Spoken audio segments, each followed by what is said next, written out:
Hey guys, this week's episode is being brought to you by the new movie Queen and Slim from Grammy Award winning director Melina Matsoukas and Emmy Award winner Lena Waithe. Comes a movie where they were asking, what if you met your soulmate on the worst day of your damn life?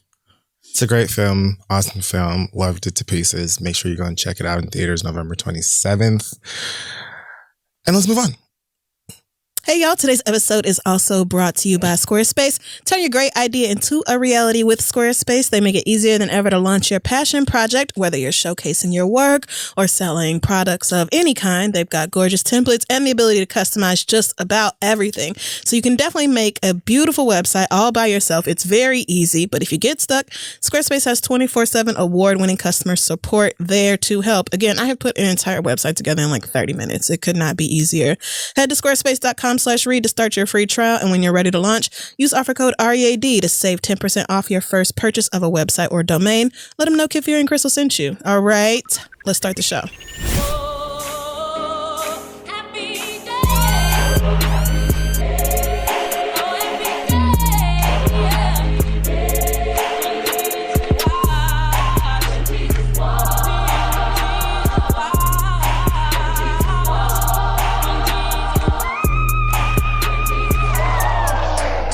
I love weed, especially with some Hennessy or tequila, sativa. No. Indica. No. Oh, I love my pre-rolls or my fucking edibles. It's exciting. I don't know what the fuck I'm doing. I just didn't have anything to sing and I don't feel good anyway. And that just came off the top of my Why head. are you this way? Hey guys, welcome back. I'm Lil Richie from Family Matters. And I am Jody Turner Smith. This is The Read. It is. Welcome back for another week of this fuckery. Let's get ourselves started with some Black excellence this week. Okay. So a week or two ago, the Howard University debate team was victorious at the 10th annual state NAACP conference Great Debate. Right. That was in Hartford, Connecticut. It was in front of an audience of 10,000 some odd people, where Howard University was victorious over Harvard for the second year in a row.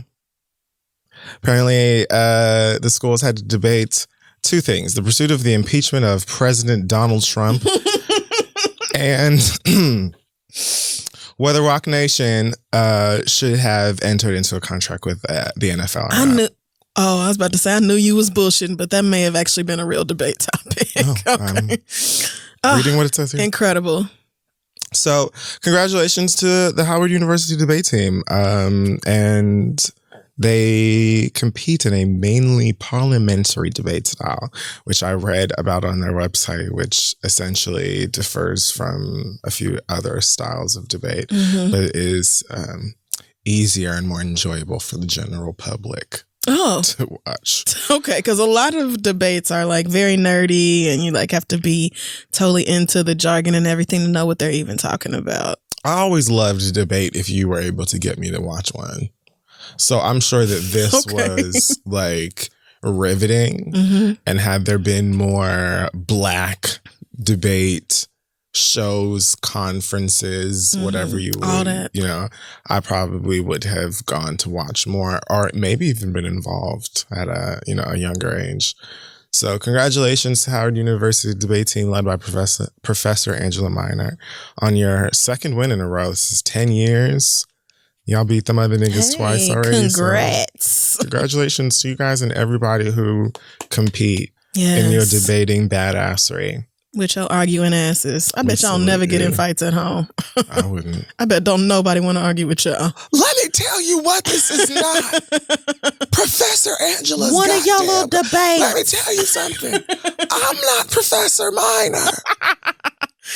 I love it. Congrats, y'all. This week in our pop culture segment, Hot Tops, the Scrote Book.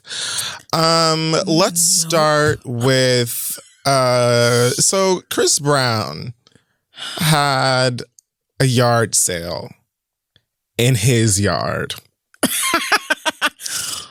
Last week, he put up a flyer for a 2-day event with his address and had 10 a.m. to 7 p.m. What is that? Doorbuster savings. That sounds like Macy's. He had it out there 2 days last week for the girls to pull up and get some high-end designer items, including things he's worn in music videos, all at discounted prices, right there in front of his crib in Tarzana, California, which is down the street from Kim and Kylie and them. I had to Google it. Yeah. It's around the corner from all of those rich places. So apparently the LAPD was like, oh, no, you nigger won't, and tried to get it shut down before it started, saying he didn't have a permit. His lawyers had to jump in and say, oh, no, you white won't. And it's just a yard sale. You don't, right. It's a yard sale. You don't need a permit to have a yard sale. And at best, his neighbors are going to be a little bit aggy, which they were. Of course. But from what I saw of footage and pictures and stuff from that, it seemed very tightly managed and produced. Okay. All of the things were underneath tents. There was a nice, neat line. It didn't seem too rambunctious. Okay. So the nigga simply had a yard sale. I'm just confused as to why he had a yard sale. Why was Chris Brown trying to raise money? Well, I don't know what nonprofit it was for. I did read that part of proceeds were supposed to go to some. Oh, it was a charity thing. Okay. As well as probably him just getting rid of a bunch of shit. I thought he was just looking for weed money. Like, what?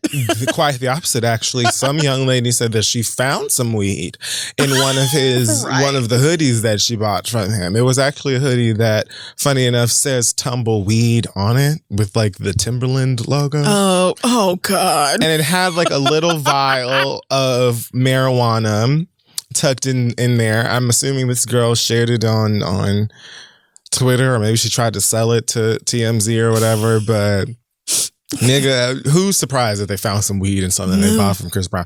I'm surprised y'all niggas ain't find weed, coke, condoms, phone numbers. I'm surprised y'all didn't find a lot more royalties, little Barbie accessories all over the fucking place. All kinds of little shit. Tiny plastic brushes and shit, Barbie shoes. Because let me tell you something, if I have a yard sale, I'm going to like go through everything, make sure it's clean, and I guarantee you, one of you niggas is still coming away with a chew toy, a little bit of weed, like pens. It's in my house. A sock. I don't know. A random peanut. I don't know, but it'll be there. I just thought that it was amazing that somebody bought a sweater from Chris Brown and got some weed in it. I would be so excited. I don't even know if I'd smoke it.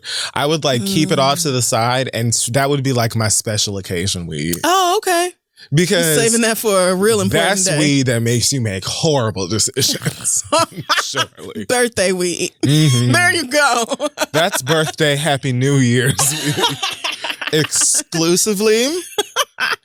Oh, yeah. Maybe he's trying to start his own weed company like Drake. He gonna have to do a lot more than a yard sale for a weed company. What is It makes a lot more sense for this to be a charity thing. Yeah, that's because I know Chris Brown is not broke. Sure, that nigga was just like, I have all of these things. Let me go ahead and sell some to people, and then also write something off. I don't know. Yeah, it's crazy he let people come to his house, because normally when celebrities do this, it's like an online yard sale. Chris was like, right? Or they like go and get like a little pop up somewhere? No, they're not doing none of that. Chris said, "Come by the house. We're gonna have some lemonade and some cookies." And he was there. You just go shopping. So, okay. Good for you, Christopher. If you girls had a good time. Yeah, weed is the worst thing y'all found, so amen. Speaking of Drake, he apparently got, I said Drake is starting his own weed company. Oh, you did. Or collabing with another, I don't know. He's got some kind of, I think it's called More Life.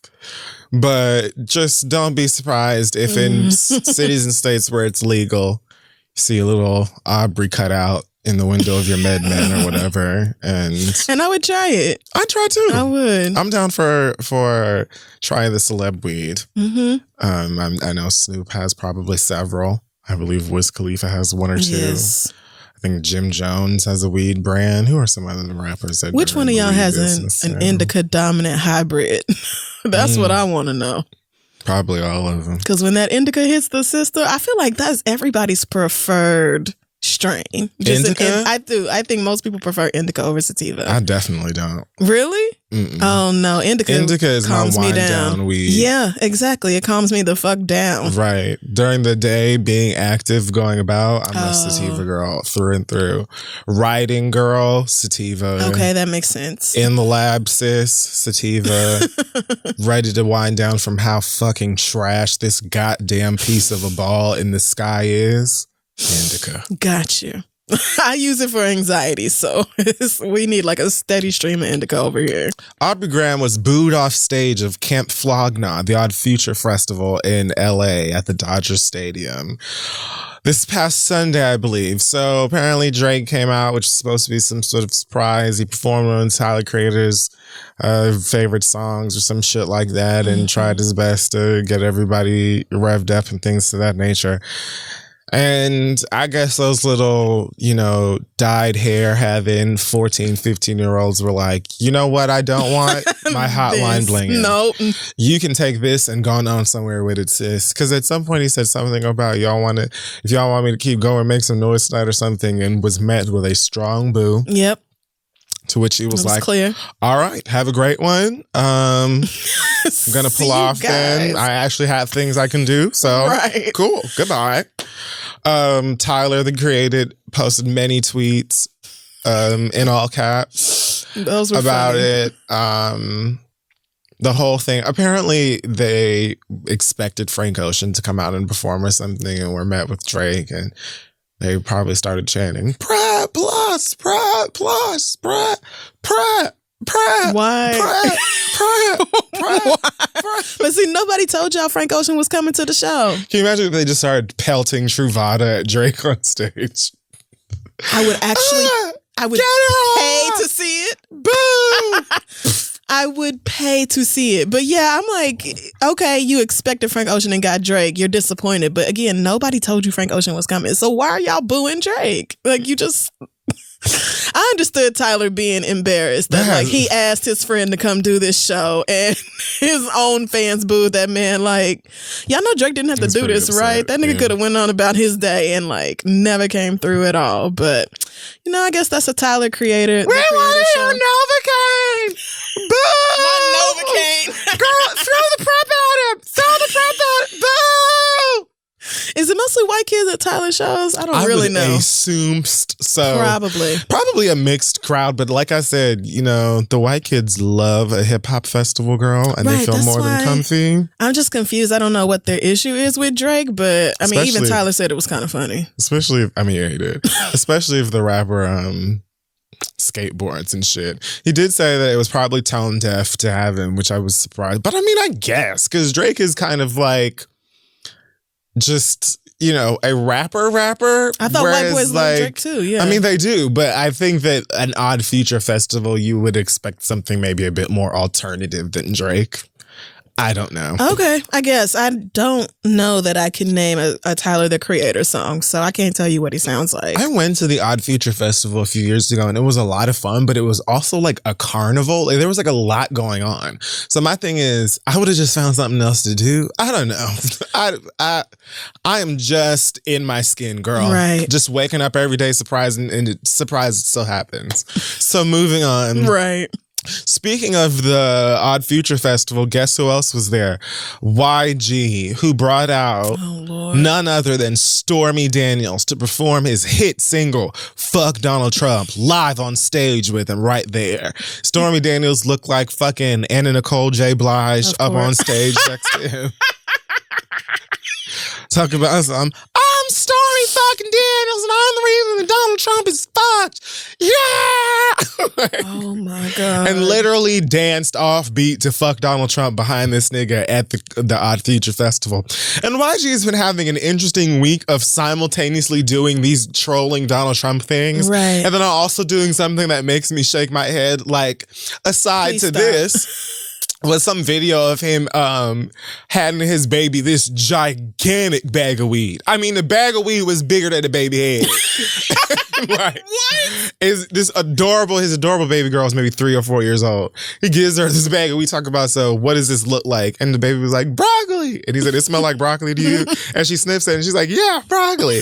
And of course, right? So cute. Of course, the internet was livid about it. And I was like, okay, I can see why y'all are upset about this, because this seems like something that a nigga would have done at home with their baby, and I shouldn't have seen it. Yes. It didn't need to be on the internet. Like, you could have thought that shit was funny. Her holding this bag of weed and giving it a tiny sniff is not gonna fuck her up. No, you know what I she's mean? fine. She's obviously fine, but I also understand why people feel like that's irresponsible. It just didn't need to be on the internet. Right. Everything you do with your kids doesn't need to be shared with us, but we'll get to T.I. in a second. Anyways. Oh, shit.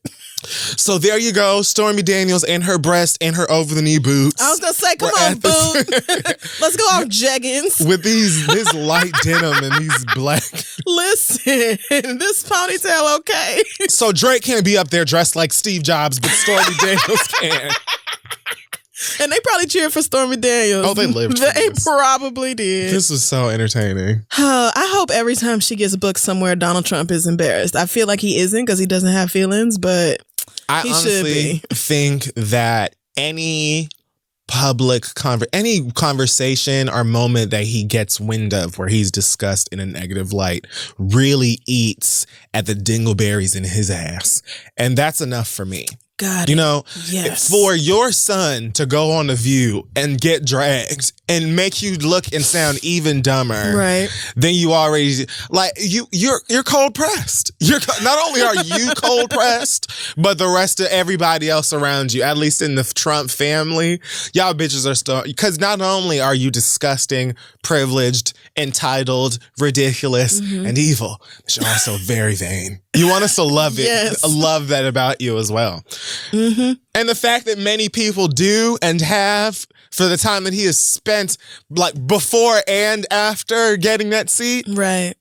just fully invigorated his confusion and why everybody does not love him. Right. So yes, although that this nigga. is complete ridiculousness on a soul plane level, this photo, Stormy that's a Daniels very- YG collabo, That did not have to happen. I still love it because I know that if Donald Trump hears about this, he will steam.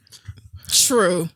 However, wasn't you just embarrassing Kalani last week? Like you said, This is what I I'm want saying. YG to just like give me a reason to just cheer for you, dog. It's like a Sour Patch Kid. Right?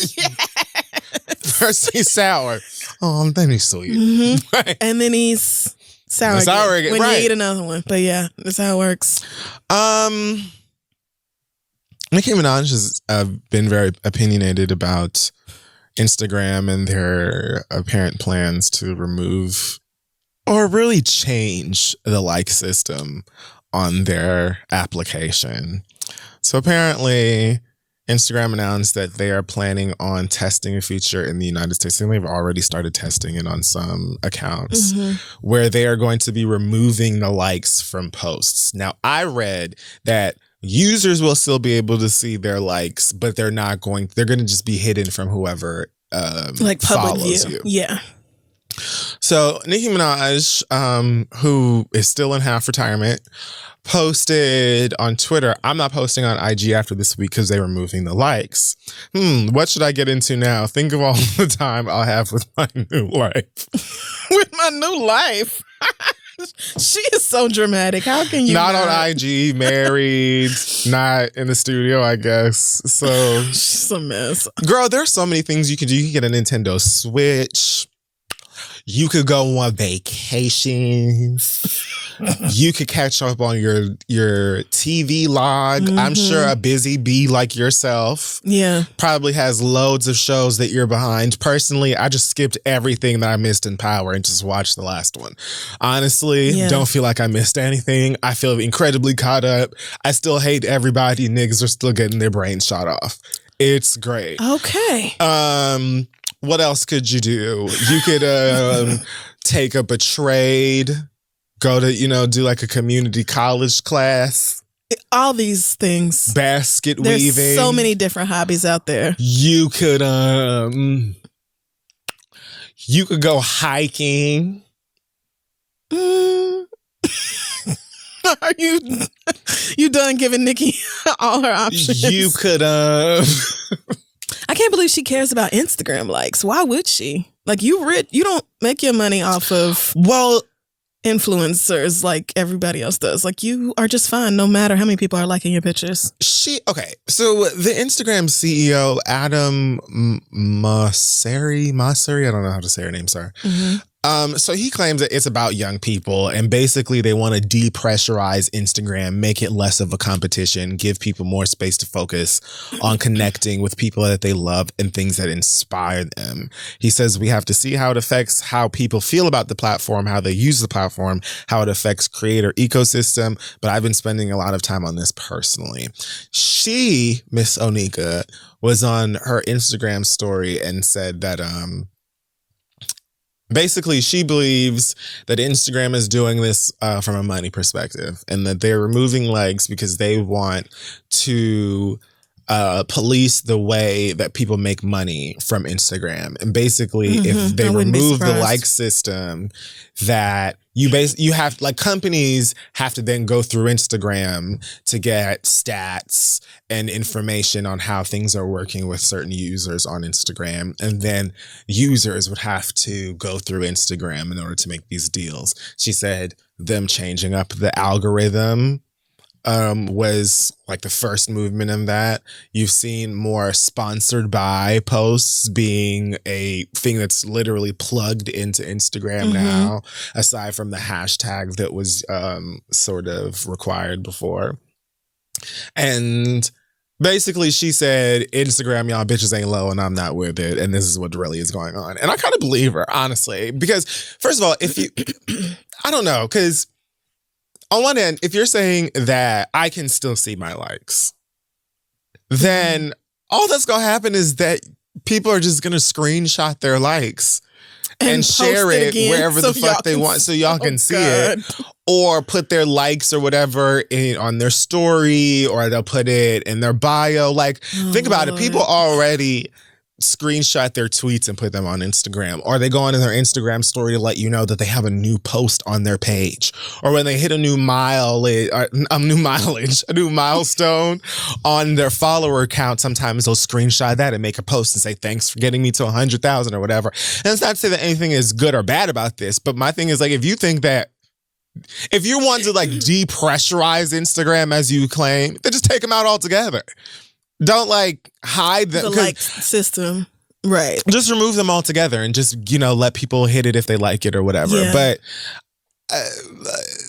I don't know. And I could still just then take, to what Nikki is saying, I could still just take the screenshot of my likes and get in my DM with Fashion Over or whoever and be like, here you go.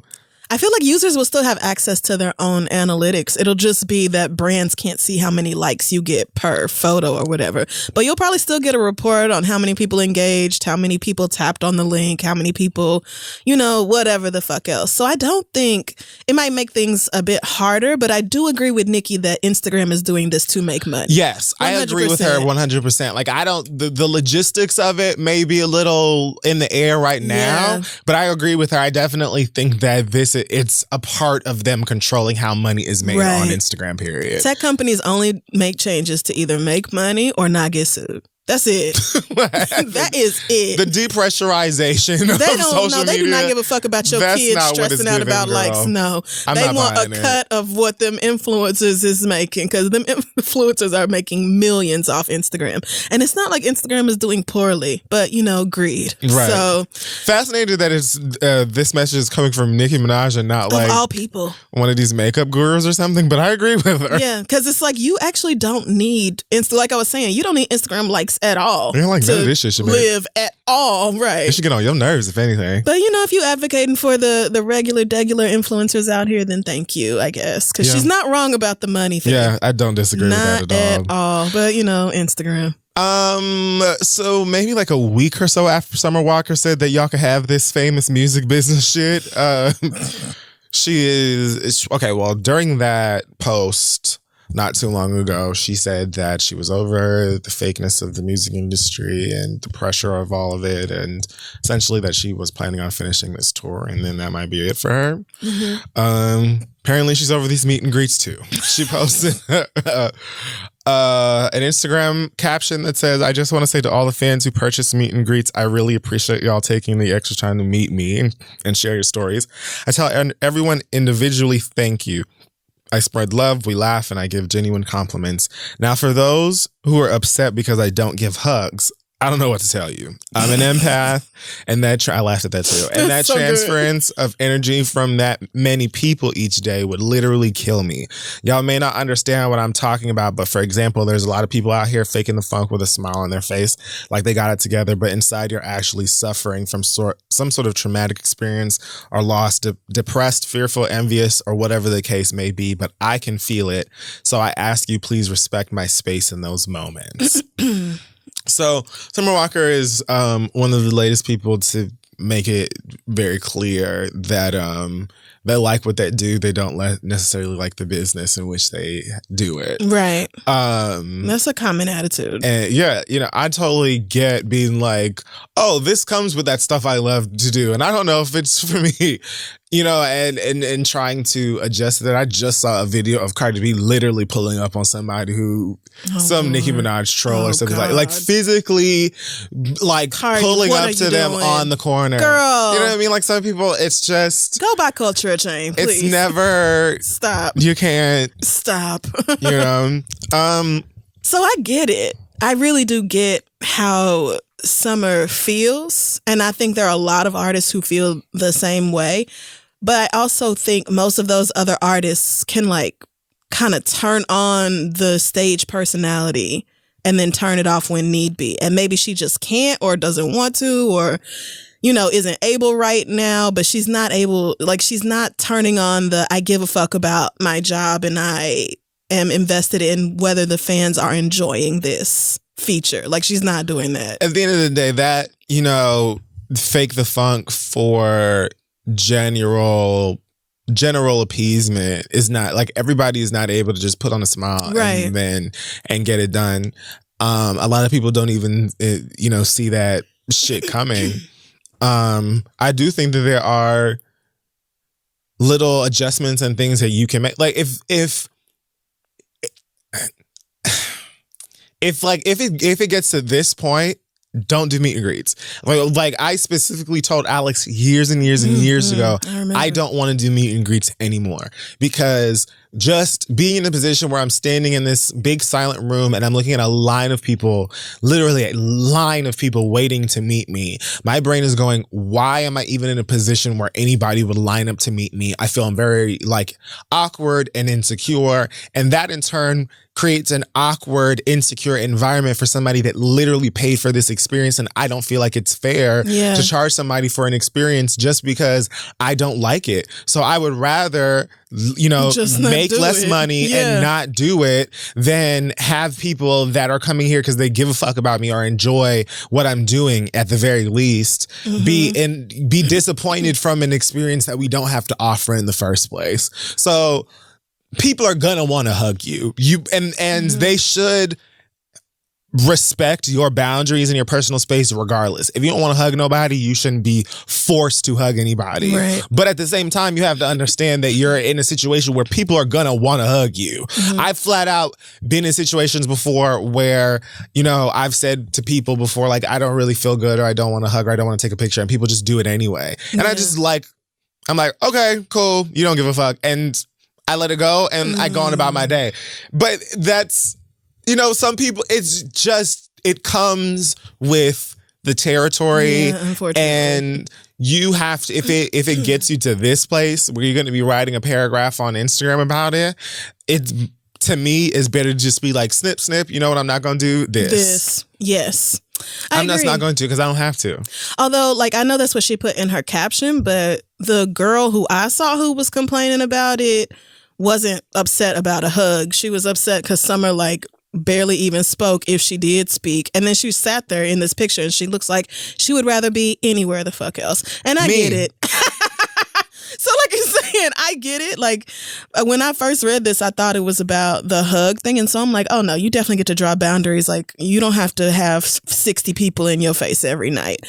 But it is called a meet and greet. So, you know, a greeting and a photo maybe is about all that people should really reasonably be expecting from this. But yeah, a greeting is part of that. So it's just like, if you really don't want to be here, you look bored on stage, you look bored, or not even, maybe not necessarily you are bored, but it looks like you have checked out of this experience entirely. And people, it's okay to disappoint people. It's okay for people to expect one thing out of you, or for you to be one person, for you to actually be a real human being living a real life, and they catch you at some time where you don't fit whatever their mold is. That's fine. But I'm worried about Summer's actual mental health, because she talked about her social anxiety being bad and all that, which again goes back to why her team thought meet and greets were a good idea. Like you can do VIP passes without including a meet and greet. So I don't know why they did that.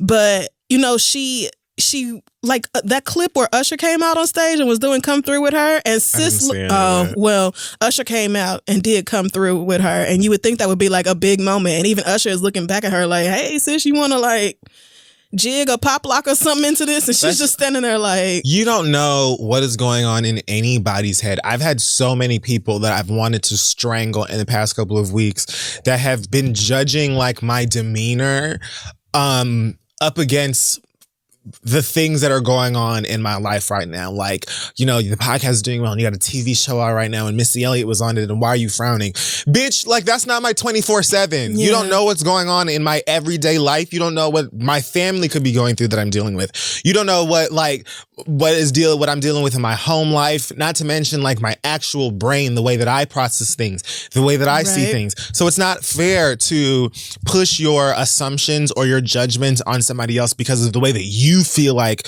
you would deal with the situation if it were you. It's not. And even if you deal with the same situations, bitch, you could be a famous singer dealing with another famous singer. That don't mean that y'all look at the game the exact same way. Yeah. So I totally get being like, I'm not for this shit. If you see me at Trader Joe's, I don't need to speak to you. You know, if you see me at a party, I don't have to take a picture with you if I don't want to take a picture with you. I get all of that.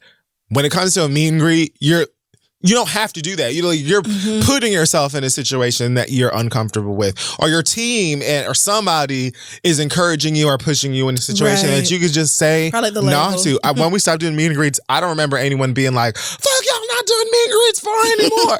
Many people were probably like, it's about time. Yeah. A couple people were like, excuse, but most people were like, we knew it was a matter of time for y'all shut that shit down. So I'm not finna have you in here and be disappointed. You know what I mean? Like, I feel like if I'm gonna do a meet and greet, I want to be in a position where I'm ready and willing to give these niggas piggybacks and listen to all of your stories about whatever, and at least be welcoming. My anxiety and insecurity does not put me in a position to do that. So I'm not going to disappoint you. I'd rather just not fucking do it. And I'm also not going to get on Instagram and write a whole ass caption about why y'all niggas got on my nerves because you triggered me for an hour long when all you really wanted to do was meet me. Yeah. And you can't control other people's reactions to things. Like you can't control other people's actions or, you know, what they want. Like people are gonna want to hug you, but you can't be like, oh, I wish niggas would stop trying to hug me. You have to say, I'm not doing hugs. It is so nice to meet you. I would love to shake your hand or do something else. But like, you have to stand up for yourself, and you have to be in a place to do that where you're like, you know what? I deserve to draw this boundary around this experience right now. But the thing about being on stage is that at a concert, the artist's vibe and their energy is so important to the show. It is the show. So it's like, I do understand how people are like, you know, maybe touring is not for you. Maybe live performances are not for you. Maybe you just want to songwrite and put albums out and never do. Like, she called it the first and the last tour, and I think she meant that. I think she has realized over the past few months that this is not the shit she wants to do. So when it's done, it'll be done. Or maybe you're in a phase right now where you have a lot of adjustments to make or a lot of adjusting to do. Maybe this is a temporary thing for you and you'll realize, you know, adjustments, because I'm sure she's incredible. I don't know how old Summer Walker is, but I'm sure she's quite young. I feel like she's not older than 23. And, you know, maybe this is something that you will learn from and grow from, and you'll be able to figure out how you fit into the music industry as a performer as well as a writer or whatever else. So, and I'm willing to give this black girl the room to do that. But my only thing reading that when I saw her, she was like, oh yeah, so this famous shit, it's not for me, girl. I was like, I get it, sis. It's not for everybody. Yes. Like, totally get it. And then when I read this, I was like, well, girl, just don't do no fucking meet and greets. Because the girls are going to want to hug you. Some of them are going to hug you even after you say no because they don't give a fuck. We got to start cussing them people out. I mean, we got to start cussing them people out. I've never actually got with somebody overdoing it, but you can see in my face afterwards that it's like, okay, I think I'm gonna the next time. Did that. And even the few times where someone has asked me to take a picture and I say like, I don't want to, I'm, not in the mood to take pictures, or I really don't want to, I'm sorry, or I don't want to hug or whatever. 8, 9 times out of 10, the person is completely okay and understanding with it. And the rare time that person is just like, oh, well, you can't take a picture with me. I acknowledge you being unreasonable in that moment. And so I don't even feel anything. Right. Like your reaction is about you. And I'm sorry that you're disappointed. I truly am, but I am still my own person dealing with my own shit, and I have to take care of myself. And if I'm not in a place to take a picture, then I'm just not. And whether you understand it or not is irrelevant, really. I'm talking about, I've taken pictures with niggas coming smooth out of the gym, dripping in sweat, wanting to die on the corner of wherever the fuck in Manhattan, in all kinds of uncomfortable situations. So the one day where I feel like absolute garbage and I'm ready to get hit by a fucking truck, and you ask me in that moment and I kindly say no, if you black out on me, I'm so okay with it. Like, I'm fine with that. Because every moment ain't the moment. Right, exactly. So I'm not writing Summer Walker off, but I do understand the people who are like, we came to this show to be entertained, and you look like you don't want to do that. Right. So, it's time to do something else. Hopefully she'll figure it out. I mean, again, the girl is 23, so give her some time and some therapy. She'll be all right. Trina was... Yes, God. In Walmart. The best part of this story. Where every horrible thing happens. And apparently after accidentally bumping into some white woman in this Walmart, she was called a nigger. And then there was video footage caught of Trina absolutely decimating this Ofe in the middle of the Walmart. And daring bitch. Her to call. I don't think that she called her a nigger bitch, honestly. Didn't. I think that she called her a nigger. And what Trina said was, I am a nigger bitch. Say it again. Oh, like calling her a bitch. Yes. Gotcha. And I think that turned into her being called a nigger bitch. I don't think that that's what actually happened, but whatever. Yeah. So anyway, she's daring this bitch to call her a nigger again. Silence, other than Trina's voice, because you say shut the fuck up. You stayed. Shut the fuck up. Well, when a queen speaks. Further evidence as to why I don't claim Florida. This is some Broward County shit. I don't know anything about Cooper City other than the fact that it's not Miami. Okay. And y'all bitches wanted to know why the fuck I said what I said in the first motherfucking place, even though if you from Tampa, you could easily just say, anyway. All right. So this just let me know that I need to take my training seriously, because I'm going to leave all of this shit behind just like Summer Walker and just be Trina's bodyguard. Because y'all going to get enough of trying my bitch. I wanted to fight right in that moment. And we didn't even actually see the infraction unfold. We just saw the video. But I'm like, the way Trina is going off on this bitch, and Trina don't never start no shit with nobody. She ain't never. She doesn't. The one kicking up a ruckus. But the way she was screaming at that white woman, I said, oh, that bitch said whatever Trina said, she said. There's no... This isn't no. How you gonna call me a nigger because I accidentally bumped into you? That's a nigger worthy offense, really? Because I accidentally knocked into you at the fucking Walmart. Oh, girl. Let me tell you something. It was so good, though. That video was so good. This is why certain people I have to stand for and fan for and keep them at arm's. If I was in this fucking Walmart, when I tell you I would have powered up on some fucking Dragon Ball Z shit and blown that whole shit to smithereens. You would have swung on that woman. Are you fucking kidding me? Like, I don't even understand you would have swung. We're still dealing with this bullshit. And it's the rage in that word being used in that context. At this point, it's almost like you would think it would be numbing. Like you'd almost think that at this point it's like, oh my goodness, I heard nigger so many times, right? Like I know that you're trying to get me angry. But at the same time, it's like all of the bullshit that you already got to deal with being a nigga every fucking day, as well as the complete indifference and apathy towards it from white people altogether. And then you have the nerve to actually call me I don't know. It's like say it again, bitch. Because I had a conversation once with one of my best friend's dad, like a couple of years ago, about this, and he was just like, "It's not worth, going to jail or possibly disrupting or ending your life for anymore." Like, and it was like this discussion of like the generations that have had to go through all of that for us to not have to, and things like that. And it's like, I hear what you're saying, but at the same time. These bitches ain't gonna try. Like, you're not finna try. And you saying it because you know I won't hit you. That's why I have to hit you. You know I won't beat your ass. Now I have to beat your ass. It's a general principle thing. And then on top of that, this is Trina. Like, I know for her, it's a personal, you just disrespected me and my race thing. But for me, it's also you disrespected my race and your mom, Trina, my Miami queen. Right. So when you have to die now. You just have to go. I would have been Goku in the election. Summoning up lightning strikes and shit. His nigga level is over 9,000. I would have blown this shit to fucking bits. They should have whooped her ass. On the Mach 5? I don't even... And this is what I had to wake up to today as well. I get up, I brush my teeth, I open my computer, and Monday is a dark day, as Wednesday was a dark day. Because it's like, oh, I get to fully submerge myself in whatever fucking bullshit they talking about today. And the first thing I see in my mentions is everybody waiting gleefully for a response.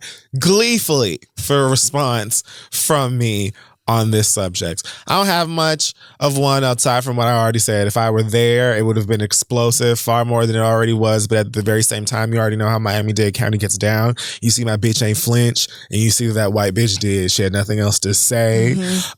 Police came because they called the police, of course, because a black woman is in Walmart reacting to some racism, as black women in Walmart have done since the beginning of Walmart. And yes, actually, I read that there were no charges pressed because Trina wasn't going to co-op with the and you can. Trina might be like, "Fuck you," but I still ain't talking to the fucking pigs. I'm not fucking talking to you. I'm done talking to you, right, Marianne. And all y'all hoes can have a blue light special sale on this ass when I walk up out of here. How about that? Packed up the fucking ride and left. Yes. Y'all bitches, but listen. I love her. I admire her. The restraint that took. Because I know it was nigger with a hard R. I know that ER was hard. I know she meant that shit. I'm telling you, any one of these cities in Florida that you haven't even maybe heard, if it don't even sound familiar. Because you've heard of Tampa. Have. You've heard of Tallahassee. Yes. You've heard of Miami. Of course. You've heard of Orlando even. You've heard of West Palm.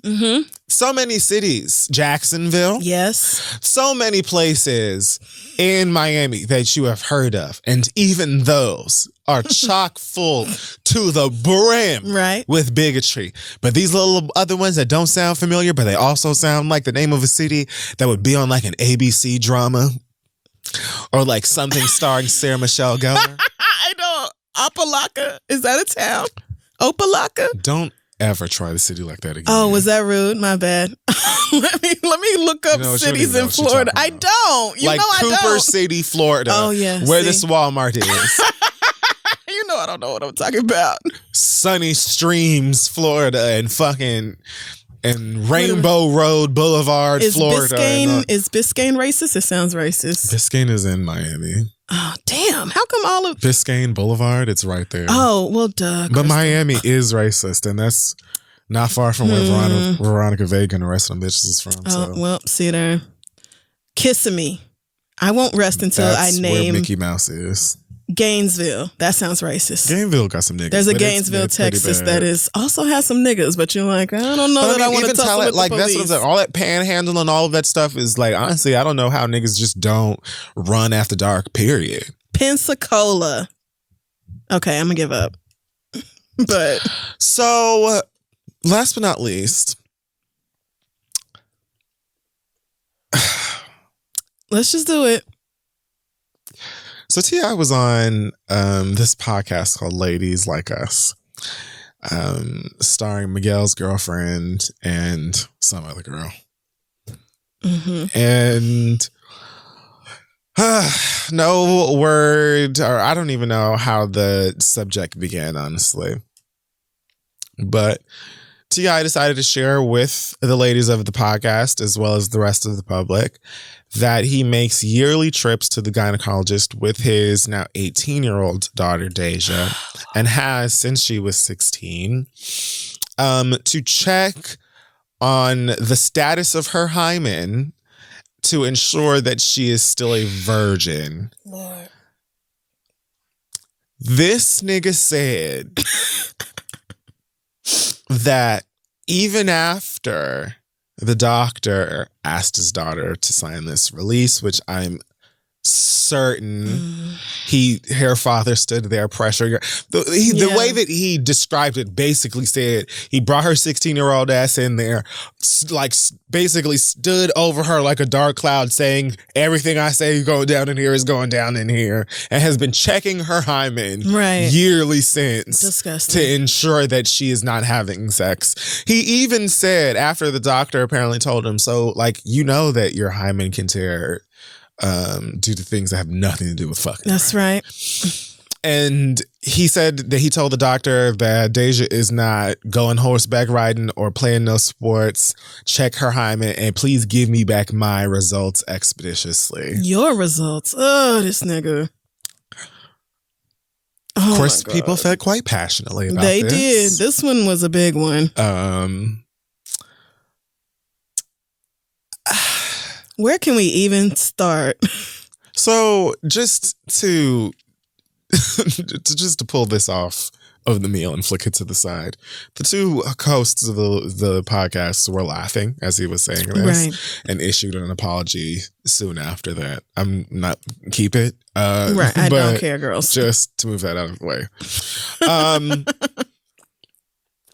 What the honest, come on, living, Lord God, everlasting hell under God is things wrong with this nigga? Would you like me to? I am just speechless. I don't even. So, I mean, I hate that when I heard this story, it was not the first time I had heard this story. Like that, about him? No, but Deja is not the first girl that I have heard of. Having this experience. Check her vagina to see if she's been fucking. Which again, there is no virginity tests. There is no way to know for certain whether somebody has been fucking based off their hymen. Girls. But it hurts. So I think there's a combination of like Southern mentality around women and girls especially, and you know, you don't want your daughter out here embarrassing the family, looking like a hoe, blah blah blah, all these things you don't give a fuck about your sons doing. And then there's the whole I'm T.I., I'm famous in Atlanta, and I don't want no little stupid nigga to be able to run up on me talking about he been fucking my child or something like that. Like, I think this is all about T.I.'s pride and T.I.'s ego and what he thinks his daughter should or shouldn't do with her body, as opposed to like anything to do with that girl herself. But King, who was born in 2004, apparently talked about I can't do that. having sex on the show or something like that. And T.I. openly said, like, basically that he didn't give a fuck, and he completely admitted to feeling completely different about it because King is a boy as opposed to a girl. Right. Although he's 15. And that's totally fine. You're not checking his balls or whatever to make sure they full at the end of the night. He can bring you home a grandbaby. That's right. But Deja better not even be looking at dicks. And she's 18 years old. How much longer? You know what? this nigga, I'm really lost for words on this one. Here's the thing, right? Oh man, past all of like the gross, misogynistic, possessive, controlling, ancient, antiquated things about what you're doing itself. Let's live in a fantasy world where we all understood what he was in. Let's just say that we live in Westeros. And all right. This is just typical. Okay. All of the dads do this and we agree. Why the fuck would you take your famous ass on a podcast and tell anybody about your 18-year-old daughter's goddamn fucking hymen? Why would you do it, T.I.? Right. Why would you do it? You went as far as to say that as of her 18th birthday, I can say that her hymen is still intact. Are you nuts? Are you fucking insane? Why are you not considering how fucking mortifying it would be to have this, think of all of the things that this girl has had to deal with that don't even have anything to do with her because of you. Right. I know that they have brought up you being locked up. I know that they have brought up you cheating on Tiny and probably her mama as well. Right. I know they have brought up you and all the other bullshit. You arguing fucking Iggy Azalea and whatever the fuck else. That goddamn show. And I know that her just being T.I.'s daughter deals with discussion from people her age and just other stranger ass niggas on the internet having things to say to her. Why would you go on the internet and proudly talk about her body like that, my nigga, and expose her to criticism and bullshit, and even niggas who are rightfully disgusted with you? What anybody of any age, much less a kid, want to hear people discussing their genitals because of their fucking daddy? I'm blown. They're piling up. Aside from what you are doing being wrong, I don't even understand why you wouldn't just keep that shit in your household. Why would you expose your fucking kid to the humiliation of this fucking discussion in the first place, my nigga? What is wrong with you? Because he's not giving a fuck about Deja. He is not thinking about her feelings or how embarrassing this would be for her. He's thinking about what an accomplishment it is for him to have a daughter. Look how much of a dad. Y'all daughters might be out here fast and hoes and everything else, but not my Deja's hymen still intact, and I can say it for a fact. So if Deja, if it were birthday 18 and you pull up to the doctor and find out that Deja lost her virginity, then what? Right. Then what?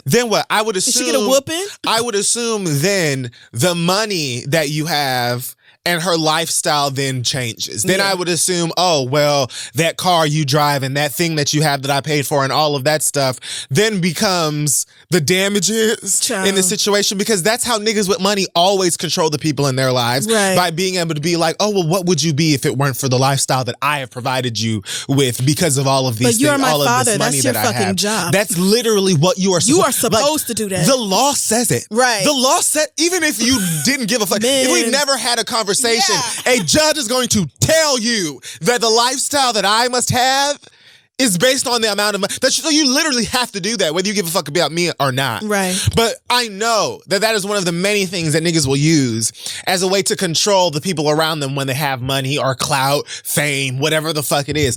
But just aside from that, again, you proudly Disgusting. went on the internet and talked about your daughter's body for people to I don't. And of course, Charlamagne and Envy agreed with it, which I was just like, I'm not even finna watch this whole thing. Who the fuck gives a fuck what Charlamagne and Envy have to say about any hymen on earth, much less this one? I know that T.I. is such a goddamn idiot and is so steeped in his own misogynistic views that he can't see how he may have been at all wrong in this situation. But if you would cut off your daughter financially or treat her differently, like she's bad or dirty or wrong for using her body in a human way that it was designed to be used, and wouldn't do the same thing to your sons, how can you not look at that and say, it's something wrong with me?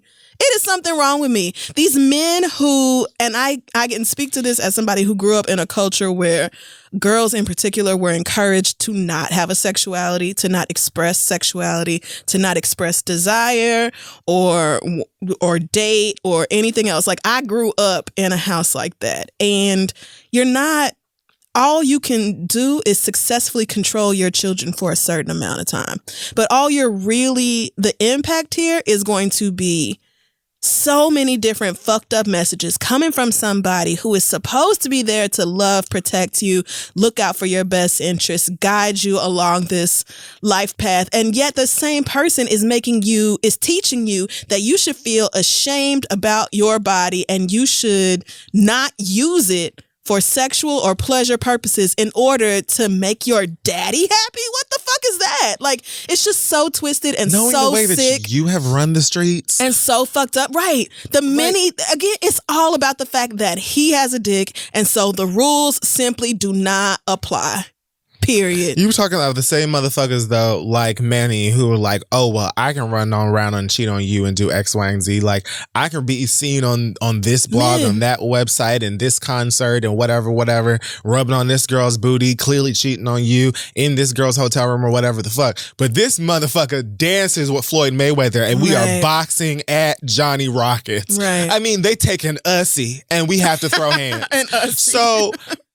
another thing that I'm sure came across all of the kids' timelines, it was a discussion in all of the lunchrooms or whatever the fuck. So it's like, again, it's just so wrong, ridiculous and so invasive, and just like the implications that you are placing in your kid's head in this practice is like damaging enough. Yeah. But then for you to, again, proudly broadcast it for all of us to know and discuss, it's like, where are the fucks? No pun intended. Right. Like, where, at what point? Because you are trying to glow and boast this thing off that you do as a means of like saying that I'm trying to protect her from X, Y, and Z. Meanwhile, you're not protecting her at all right now. Because we've had motherfuckers in her mentions talking about, well, I'll take her virginity or I'll break her proper cherry or whatever the fuck, all of this other stuff that we would never fucking be talking about if you wasn't on a fucking podcast laughing with two women about this shit, when you could have just kept that shit to your motherfucking self and had it been like, had the sense come to you when Deja undoubtedly tells you to come on over to therapy because she needs you to sit down and talk to this doctor that she's been seeing because my God, did you do a number? And in a few years, it'll be, are you dating anybody? Why you don't have a boyfriend? Like, I'm sorry, when was I allowed to socialize? When you gonna get married? When you gonna have a baby? What's taking you so fucking long? I don't know. I didn't know that I was allowed to have sex until I was fucking 29. Yeah. I went from no sex to, here I am in the real world trying to date and figure everything out. But like, you never allowed me to figure shit out. Like, woo, I'm glad. You don't even set an example for the niggas that you don't want me to sleep with.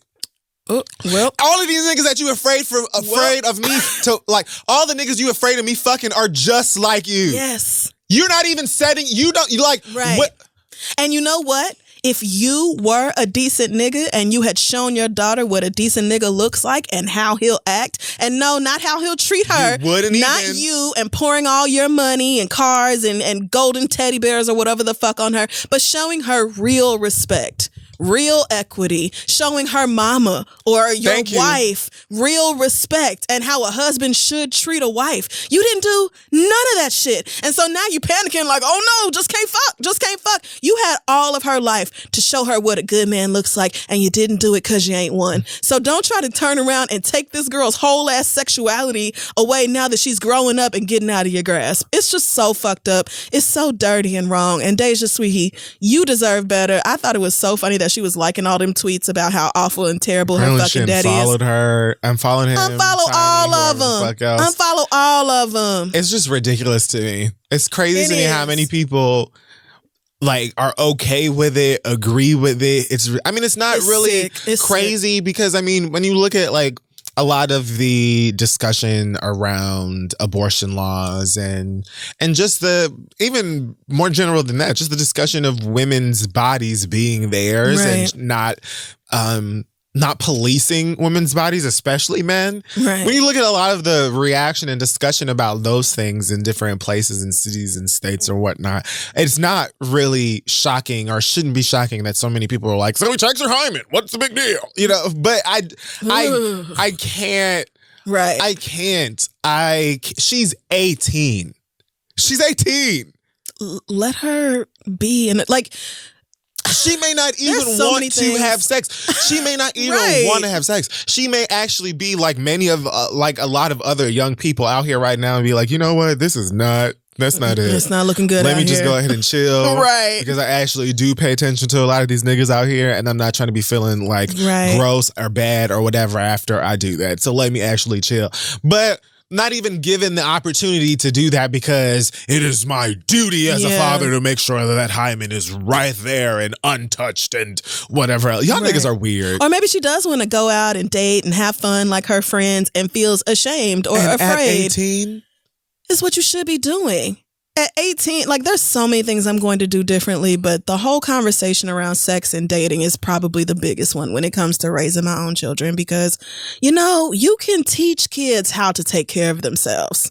You can show them the right way or a healthier way of doing things. It doesn't mean they're absolutely going to do it because teenagers are crazy, but like at a certain age, and you know, 16 is around that age, you should be telling her the truth about how these things work and preparing her for the real world and what niggas out there are like. And telling her about different forms of contraception. And these are the STDs or the STIs that you can get even if you are using a condom. I mean, health does that at the very least. Come on, but you can be open and you can be honest and you can be fair with your kids. Your kid is going to have sex eventually if they want to. That just is what it is. You doing all of this crazy policing stuff, you about to put a chastity belt on this damn baby and all this other fucking stuff while simultaneously teaching and allowing boys to be fucking animals. It's like where you're not even sending them out in the world to find someone that you deem okay with them starting a family with or being intimate and loving. You letting all these niggas run around and be wild fucking animals and that's okay, but you afraid for your daughter to meet one of them. Nigga, well, I mean, my guy, do something about it. You got 8 goddamn boys and 3 girls. Shit, what? I mean, fuck. Set an example. You could do that. You could be a better person. I really felt for Deja. Her garbage ass father did not have to put this business out there like that. He also didn't have to be such an awful person to begin with. Hymen checks, it's too much, but at the very least, this could have been I can't. An Iyanla episode in the next 10 years or something like that. Y'all could have unsung you need it. Real help, sis. Something like this. This shit did not need to be discussed on a podcast or anywhere else. I cannot imagine why you felt like discussing your daughter's body parts and her privacy like that on a podcast and allowing it to be laughed at was not anything but a bad idea. Right. I don't understand that. You thinking that what you're doing is so stand up and smart or whatever, I totally understand. Because like you said, T.I. kind of reminds me of that rusty truck from Cars. What the fuck is that damn? You know what I'm talking about? He did what in his cup? Yeah, that fucking Mater, whatever the pickup the truck is. The country one, but the white trash one. So like you feeling like that shit is okay when it clearly is not doesn't surprise me. But you not feeling like, hey, I probably shouldn't say this on the podcast for the world to see because it probably would embarrass the fuck out of my child. Right. I don't see how that didn't bridge together. Your daughter's pussy was a topic of conversation going out to the millions of people who might listen to this. I don't. Even the crazy religious nuts who are like literally locking up their kids' genitals, at least pretend to put the same pressure on their sons as they do their daughters. And they raise them all in that purity culture. And everybody's supposed to wait till they get married to have sex. And everybody's supposed to wait to hold hands and kiss or whatever. But you out here. I've never noticed it to be. Actually, most niggas I've experienced or seen like this treat their boys just the way that he does.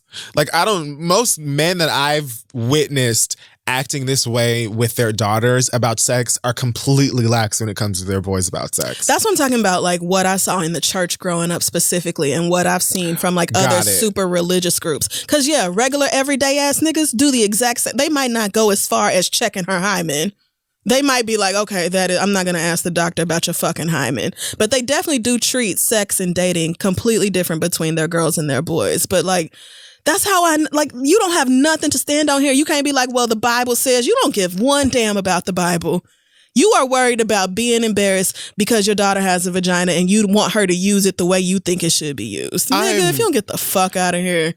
Well, that was it for the hot topics today. God, I can't stand that nigga. Hopefully we get T.I. the fuck out of here for a while, man, because I just don't want to hear or see shit else from that nigga. I just feel like this whole disgusting talk thing for T.I. is not it. Maybe just rap.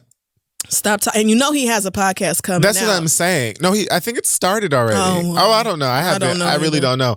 But that's what I'm saying. Like, if this is any example of you being let loose, leave it alone with a talk experience, maybe not. Because you're just too fucking stupid, sir, and you don't have the range. I don't know how we landed on this being like, you know what? I'm gonna go ahead and tell them this. Stupid, ignorant, misogynistic, sexist, all these things, whorephobic, all of it.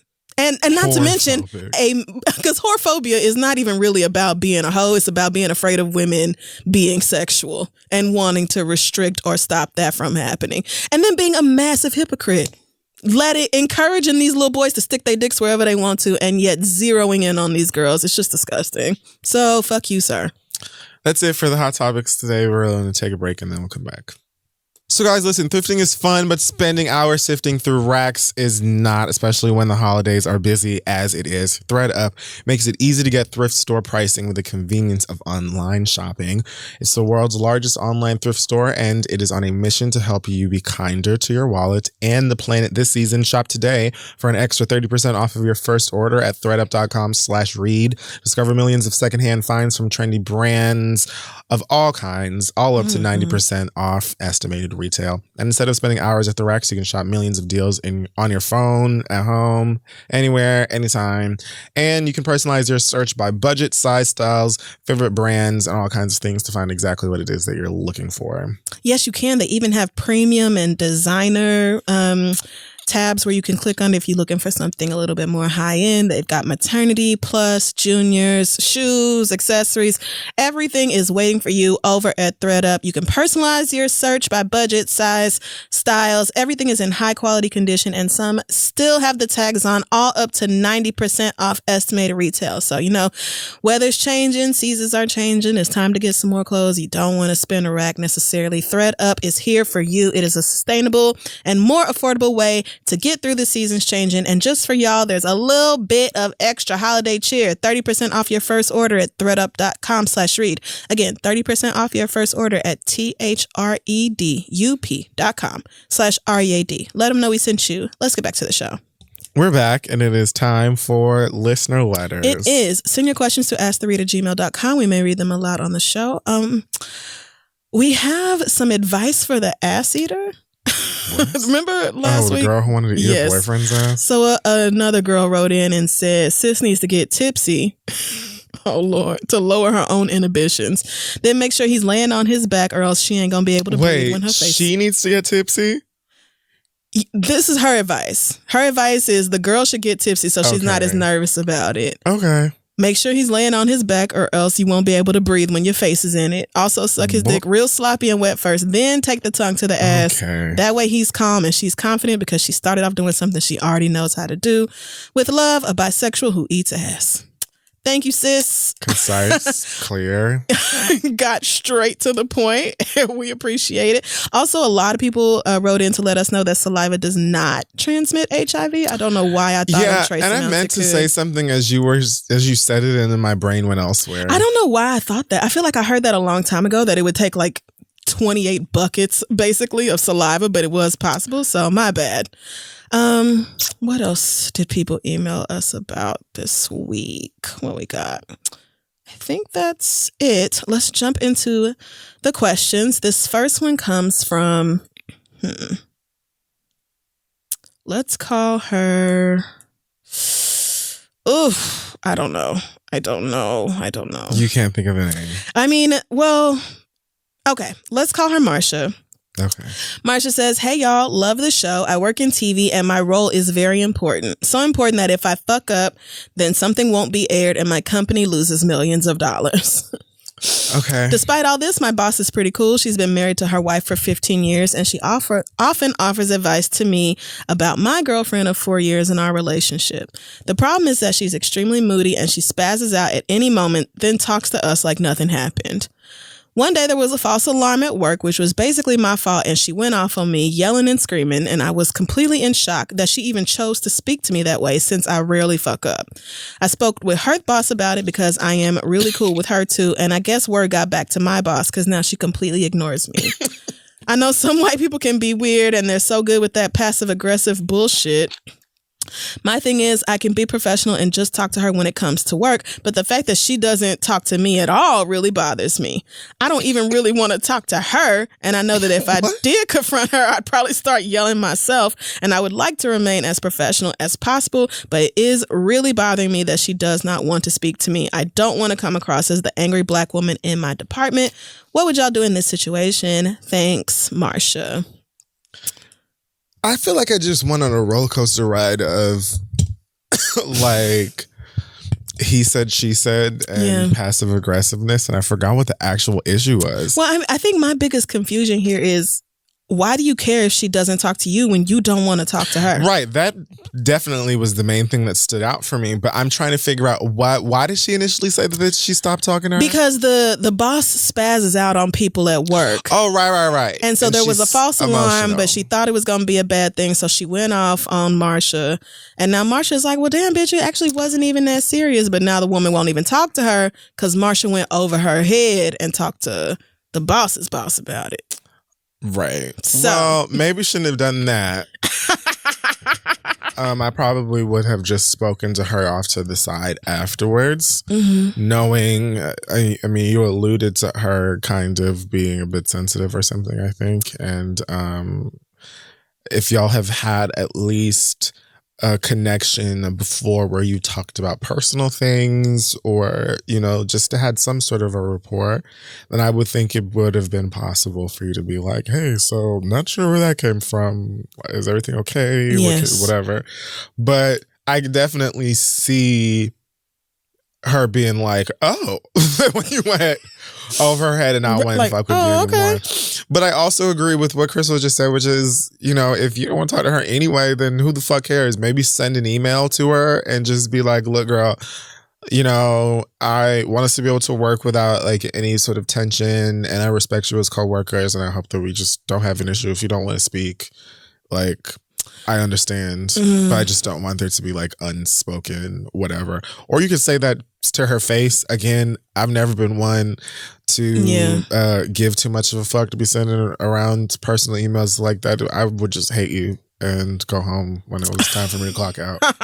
But yeah, I don't know if in person or not would be better. I mean, person or email, but if it bothers you that much, I think I would just try to kindly and respectfully address it with her. I just don't understand why it bothers you this much. Yeah, me either. And I mean, but also, like, you said that your boss spazzes a lot on people when she thinks they've made mistakes. And like, okay, being disappointed is one thing, and you can certainly reprimand people as a boss, but you can't just be hollering at people, disrespecting them like they children, and creating this work environment where people don't feel comfortable and everything is like awkward and terrible because you never know if you're going to get fucking yelled at by your boss like you a little kid. So I think your boss really needs to have her behavior corrected here. And I don't know how you can get that done other than going above her head, which you already did. Like, I really doubt HR is going to get involved. But if it well, yeah, you're right.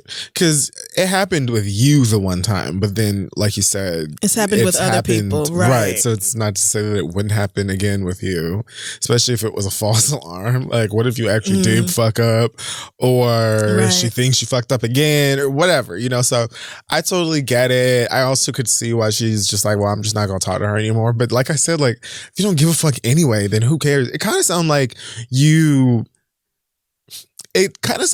feel bad in a way. Like it got back to her, and now you're like, "Ooh, maybe I shouldn't have done that." Yeah, it kind of sounds like you understand, or you're recognizing that she's upset with you for doing something you could have maybe done differently, and that's why you care about her not talking to you. Right. And if that's the case, girl, let that shit right on go. Okay, because she shouldn't have never hollered at you like that. Period. You know what I mean? She should not have ever done that. Nobody wants to be in it. It's already frustrating in almost any job, whether you like your job or not, to have to take direction from people sometimes. I mean, some people probably love it, but I want to say the average person every now and then is just like, oh girl, or you might just not agree with what the person is telling you to do or whatever. Everybody has been managed before and just been like, I'm over this person today. Absolutely. But at the same time, you still get the job done, and you can be spoken to, and there can even be like tone of authority that is respectful and still received, like, get the job done. That's completely different than screaming at somebody or speaking down to someone, disrespecting someone. You know how I feel like I was just speaking to y'all maybe or something about, yes, I told you about my mama's coworker whose name I'm not going to say, but it was a funny white lady name or a remix of a funny white lady name. All right. But yes, I used to be. Oh, yes. Okay. Yes. And I used to, because it's so specific that I feel like my mother. Anyway, it's such a dumb name. I hate that bitch. But anyways, and I only hate her because she used to get on my mom's nerves. I don't remember why, but I just know my mom didn't like her, so fuck her. Anyway, that was one thing. She didn't even I don't think she ever screamed at my mother, but she would just speak to her very nasty. And my mother used to very calmly be like, what we're not going to do is here this shit right here, ever, sis. is this. I don't understand where you're on, but you're going to be off of it with me. With me. You know what I mean? Like, you can have an attitude with the rest of these hoes. You can go on down to that cubicle or that one or that one or that one. But when you come over and speak to me, we're not doing that. And that is just fair. No, you can't just speak to somebody like any kind of way because they work for you, even if they did something that you don't fucking like. Right. I guess like some industries or environments, they're used to it. Right. So it might just be something where people are like, oh, well, I don't know if y'all are on set or what. Maybe it comes for the territory. You get cussed out. I don't know if you work in stock. But no, trading. Belittling and humiliating is not part of the job. So maybe you and some of the other people she's yelled at can get together and talk to her like, look, ain't nobody trying to get you fired. I mean, I feel like she really does have to stop doing this. And there's strength in numbers. So maybe y'all should go to her and be like, look, bitch, you're not finna be hollering at us. But she's not saying, I mean, she does say that this is an issue, but she's only expressing it as an individual issue that she had with her. And now it has landed into, she's not saying anything to me. If her really disrespecting and hollering at people is an issue in general, then more people than just you should take her to task for that. But that's not what she's asking. That's true. What she's asking is, oh, well, what do I do with her not speaking to me anymore? Not a goddamn thing. I don't want to talk to her ass no way. Nothing. Let her simmer in her feelings till she apologized to you for talking to you if like you were a y'all child. are still getting the job done and nobody's about to get popped in the mouth, who the fuck cares? Right. I don't need you to talk to me. I don't need you to like me or anything like that. I've never looked to make friends with coworkers. I've had coworkers that have become friends before, but I didn't desire it. It just happened. You know what I'm saying? And I've had coworkers that I'm friendly with at work. I'm not trying to be like, oh yes, let's get margaritas and I can trust you with my business. And let's go away. Let's double date. And let's da-da-da. No, because at the end of the day, somebody's shit is going to be due in such and such time. And if you fuck that up for me and I'm pissed, I'm pissed. Right. And I'm not going to, my pistivity is not going to be, interrupted by that one time that we went to Applebee's after work and got raspberry lemonades. Fuck that. If she's disrespectful, if she's being disrespectful in general, somebody above her, next to her, below, whoever has to get hurt. Because no, you can't just talk to people like that. But who the fuck cares? She don't want to talk to you. Fuck that bitch. All right, next question comes from Nesquik was always nasty, and I don't know why it existed. My mama didn't buy that. Nesquik, mom neither did. My mama did not buy that. I feel like Nesquik came in the house once, and you know what we said? We'll have Milo. Get it out of I here. definitely never had Milo. Ooh, delicious. Is that and Jamaican? Nutritious. I think so.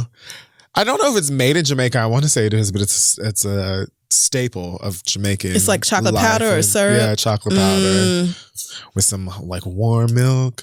My brother used to this was his time drink. He would make some Milo, and then he would drop a Mentos in there, and it would make it like a minty chocolate. Ooh. That was his bedtime goodness. I see the Milo now here. I think it's popular in the Caribbean. But yeah, I think it mostly is. Fortified chocolate flavored drink. Okay, vitamins and minerals. With a little nigga playing soccer on it. Yeah, that's exactly what it is. A little nigga playing football. Horlicks is better. On the can. So, all right. What was I thinking about? You said next question incorrectly, and somehow that led me to talking about chocolate drinks. Okay. God bless this show. All right. She asked to be called Stevani, and she says, I'm a 25-year-old single mom of 2 who also works full-time and goes to school. I live alone, which means I take care of myself. Right. I'm already overwhelmed. And this is a regular story for so many women. I live alone, which means I take care of myself and my girls by myself for the most part, with support from their dads and my family. Oof. I also have depression and anxiety and haven't been able to find a therapist in network who is available when I need because my schedule's all over the place. My depression has gotten particularly bad lately, which has caused me to work overtime on myself and digging myself out of it because I just refuse to give in. I'm in this odd space in my life where I'm trying to do work on myself without professional help for now. And since I've been changing so much lately, I've been making decisions that aren't typical for me, like my birthday. My birthday is New Year's Day, and it is extremely important to me as I like to think it really sets the tone for the year. When I have a shitty birthday, I have a shitty year and vice versa. Oh, damn. I usually have some type of party or at least go out, get drunk, smoke weed, and get some dick. Because that's what I normally like to do. Me too. However, this year I've been feeling off and I don't really want to do any of that stuff to bring in the new year. I've been thinking about having a staycation, getting an Airbnb near Miami Beach, laying out in the sun, get some food, and bring in the new year by my damn self. Without any dick either, because I cannot seem to find any interest in men here lately. Sometimes you just gotta let it go. In the past, I've been the type of person who hated being alone, but this new journey of finding myself has made me realize that I really need to learn how to take self-care more seriously. However, my friends and family find it super odd that I want to be alone to ring in the new year / my birthday. Oh, they think I'll end up being sad or not enjoying myself. And honestly, I'm not even sure if I will enjoy myself, but I at least want to try it. I go to work, school, and then come home to these kids, which is another job. And I have maybe 1 or 2 hours a day of just pure solitude before I have to do it all over again. And this is coming from a person who used to avoid everybody, even in my own house, just so I could be alone. Do y'all think this staycation and bringing in the new year alone is a good idea, considering I am dealing with depression lately? Or do you think it might make my depression worse? Should I try this out, stick to the plan, and learn how to enjoy my own company and the peace that it may bring? Any advice you can give would be great, Stevani. I mean... Oh, and she's been a fan of you since the YouTube days. Appreciate it. I don't know. Everyone's depression is not the same.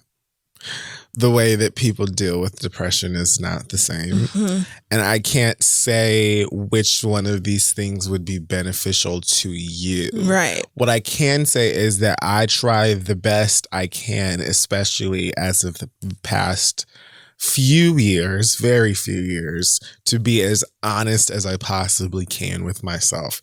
Even if I have an inner rant that is bullshit first, then I'm like, okay, I really don't want to be alone on my birthday or whatever. Now, if you're really, truly not sure, that's okay. I don't think that there's anything wrong with a staycation. For instance, when I'm severe, like when my depression is really kicking my ass, I need to be by myself. I don't like being around other people when I feel like that. I like to just be in one spot, you know, surrounded by the things that make me comfortable. This past weekend, it's been Luigi's Mansion 3 and Death Stranding and the internet. Okay. YouTube videos mostly. And my dog. You know, so I get my little things in place and I put them and I'm like, oh, this is my little depression circle. Game, dog, computer. I'm going to be here for 6 days. And, you know, that's that. Yeah. But, you know, you may be better suited to have maybe even 1 or 2 or 12 people around you on your birthday to keep your spirits up and stuff like that. So I really don't know. If you know down in the depths of you that you just want to be by your damn self, don't let anybody pressure you into thinking otherwise. That's all I can say. Yeah, drop them kids off with your best friend. Drop them off. Tell somebody for my birthday what I want from you is to come get these Free girls childcare for is me. what I would like. That's what I would like. That's right. Happy birthday going to into me. the new year. Where all the kids going? That's what it was like for us, girl. Take all them kids over to me, Moms. May the dear Lord bless you. Everybody. Did y'all sing May the dear Lord bless you? Yes, we did. Okay, of course. Had to. But so I think Kiviri is right. It's impossible for us to say which one would be better for you, but depression does tend to get worse in isolation, or it can convince you that you need to be isolated when you really need the exact opposite. So you're gonna have to try it out for yourself and see how you feel. This is also a very big, your birthday's on a huge holiday where people are so social, and you're gonna be on Instagram seeing everybody hanging out with their friends and stuff. That's a great point. So I think you can plan the staycation, but also have like maybe your best friends or your closest cousins kind of on standby. Yep. Can y'all hoes come over New Year's Day? Let's have a birthday brunch at my Airbnb, and let's just kick back. Let me drink a little bit before I got to go back home and be a mama again. Maybe you just have a dinner, or you just do something low key, short.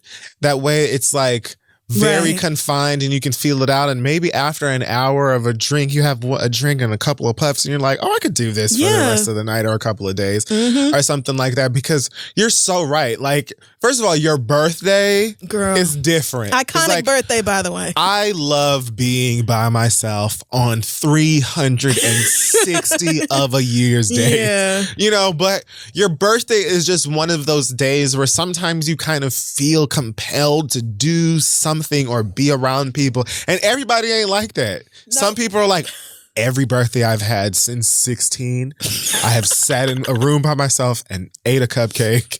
And I watched like Steel Magnolias and cry, and that's all I wanted to do. And I felt great about that. And that's fine. But for your birthday to be New Year's too, you're totally right. Like, bitches gonna be out. Yeah. Everybody's partying and stuff. So you're already gonna be surrounded with like party out energy. Right. So you might need to take that into consideration too. And be honest again about what you want to do. Or you could do it the other way around and party New Year's, which everybody is doing anyway. Bring in your birthday with the whole fucking world.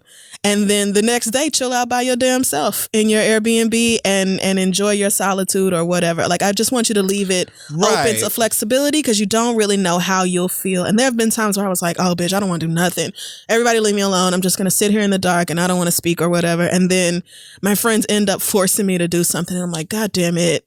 I'm resentful about it, but I do feel better.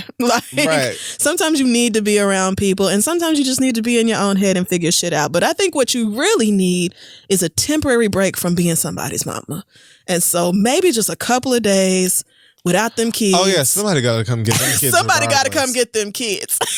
Regardless, somebody got to scoop them kids up. Because I've actually heard from several parents this week who are like, being a parent is everything, but I get like maybe 45 minutes to myself every day. And so, I'm just snatching some time where I don't have to be a mother. That's just what I'm not prepared for. Right. The kids are always there, and like you always have to take care of them. Like, what if you just want to flick the bean? And you're like, you have to wait for them to go to bed. And it's like, fuck. Like, you really want some Mott's fruit snacks right goddamn now? Shit. Yes, But then they do something cute, like say the weed smell like broccoli. Right. You laughing. Well, it's so adorable. Or they like put they let it happen. And that's some shit I would do. I actually don't see no problem with that. I wouldn't do that. Like, see, that's another thing. That's another thing I wouldn't do. But seeing it is like, this is so dumb. I also just feel like it was foolish to put it on the internet, because of course niggas are going to be like, how could you do that? The baby think it's broccoli. She probably went right back to watching Doc McStuffins or whatever the fuck, and not knowing that her daddy high. Right. You're like, you ain't got to worry about me eating none, bro. I do not want none.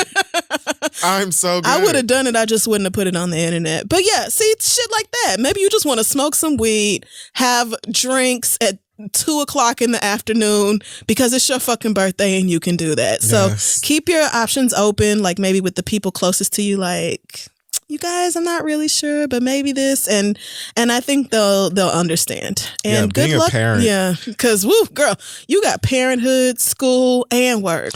I would imagine, especially for however long you've been a parent, a gift in itself would be being by my damn self. Just walking around an Airbnb just the night, a t-shirt and my damn drawers and with a red cup with whatever the fuck in it and Netflix or whatever the fuck. Yeah. You silence really and alone time may be what I don't know. The options are, you've got choices. And then by the end of 2 days, parents are always like, oh my God, I can't wait to get back to my baby. Yes. I'm like, bitch, when you got here, you were like, where's the wine? Turn the fuck up. I ain't trying to hear about none of that shit. Nah, sending y'all asses to voicemail. Exactly. You don't even have to worry about like, oh my God, this is going to be over. Because after 36 hours, you'd be like, my baby. It's like, well, I'm going to go. I love the way they put jelly all over the walls. I'm going to FaceTime. I miss their little dirty hands. Because sometimes she has trouble sleeping. I just want to make sure she's, and you texting your friend, they like, them kids been asleep, girl. If you don't enjoy yourself. We just got done watching Power and we're all, they are good. We are good. We about to nap. They're great. You enjoy yourself. We're having a siesta over here, girl. Good luck, sis. I hope you figure it out. Last question comes from Carter, who says, I'm 32 years old, living in New York City. I'm in love with my partner, Sam. And we are so lucky to have found each other in this messy-ass gay dating scene. He's so handsome, has a beautiful soul, has not cheated on me once in 5 years, and has emotional intelligence. He's very caring and kind, a great communicator. Oh my God, okay. What the fuck is wrong with him? It's 2 paragraphs of compliments. But we have been talking about our future together, and since the holidays are coming up, I suggested that we go back to his home country in Africa so that I could meet his parents, and he was not happy about that, to say the least. Even though his mom visits the U.S. at least once every year, he is not out to his parents, and he has never introduced me to her. He's met my mother and my sister, but I have not met either parent or sibling on his side. I never brought it up before, but since his mom visited last year and we didn't actually meet, you didn't finish that sentence, but it says she was staying at a hotel and he went out to see her every day. Okay. I asked him if he's ashamed of me or if he doesn't think I am good enough for him. He told me that since being gay is taboo in Africa, his parents would certainly disown him, and that if anyone outside the family knew, it would bring shame to his family. He also said that African society is different from American culture and that we as Americans put personal happiness above family and society, and that I wouldn't understand where he's coming from. He also mentioned how his family made major sacrifices to ensure that he had a great education so that he could move to the U.S.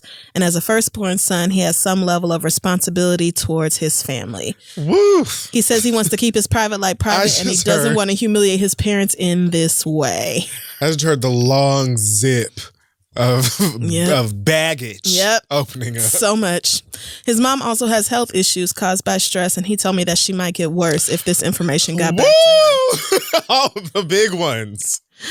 If this was someone else, I would have taken it as bullshit, but my man is super honest, even when it can be hurtful. My man do not lie to me. I don't know what to do. I love him, and he is a rare gem. He's so open and honest with me. He doesn't even have a password on his phone. Like, wow, that is a gem. On the other hand, I keep having images of him getting really ill or worse, and then me getting denied access to him because his family doesn't recognize me as his partner. Is this right or white? I don't think so, because his throwaway email address is a Martin reference. So, white people love Martin. Really? Martin Payne? Oh, okay. Well, I don't know. No, he might not be. I'm just kidding. I think being gay is bad enough. He got to be dating a black man. Okay. Where is the rest of the email? You would be so prized. So prized. Marriage isn't an option because we are both firmly against the concept and we are not planning on having kids. Well, then, with this information, I don't know if how he feels about these things are truly how he feels, or if this is just the most convenient life that he could have while keeping me a secret. I feel like I will lose my man if I don't do something, but I don't know if I'm okay with being kept a secret from his family. I have met his close friends before, and we are public with our relationship here in New York. Thanks, Carter. Kid Fury also been a huge fan since the Salmon Wall. Appreciate it. I This one's tricky. So I get it. I get the sort of anxiety of, well, what if this happens and blah, blah, blah. At least they don't want to get married, so I don't understand. I mean, more like if you don't recognize, if the family doesn't recognize me as your partner, then they can just not have me in the hospital room or whatever happens to you. Like, and we don't have won't. Right, but also like y'all not even trying to do that. So, right. But anyway. Okay. I see where you're coming from. I think that you need to see where he's coming from because, what a mighty hill that nigga is standing on. He's dealing with now. a lot. Like, that's a lot of shit. It's just unfortunate.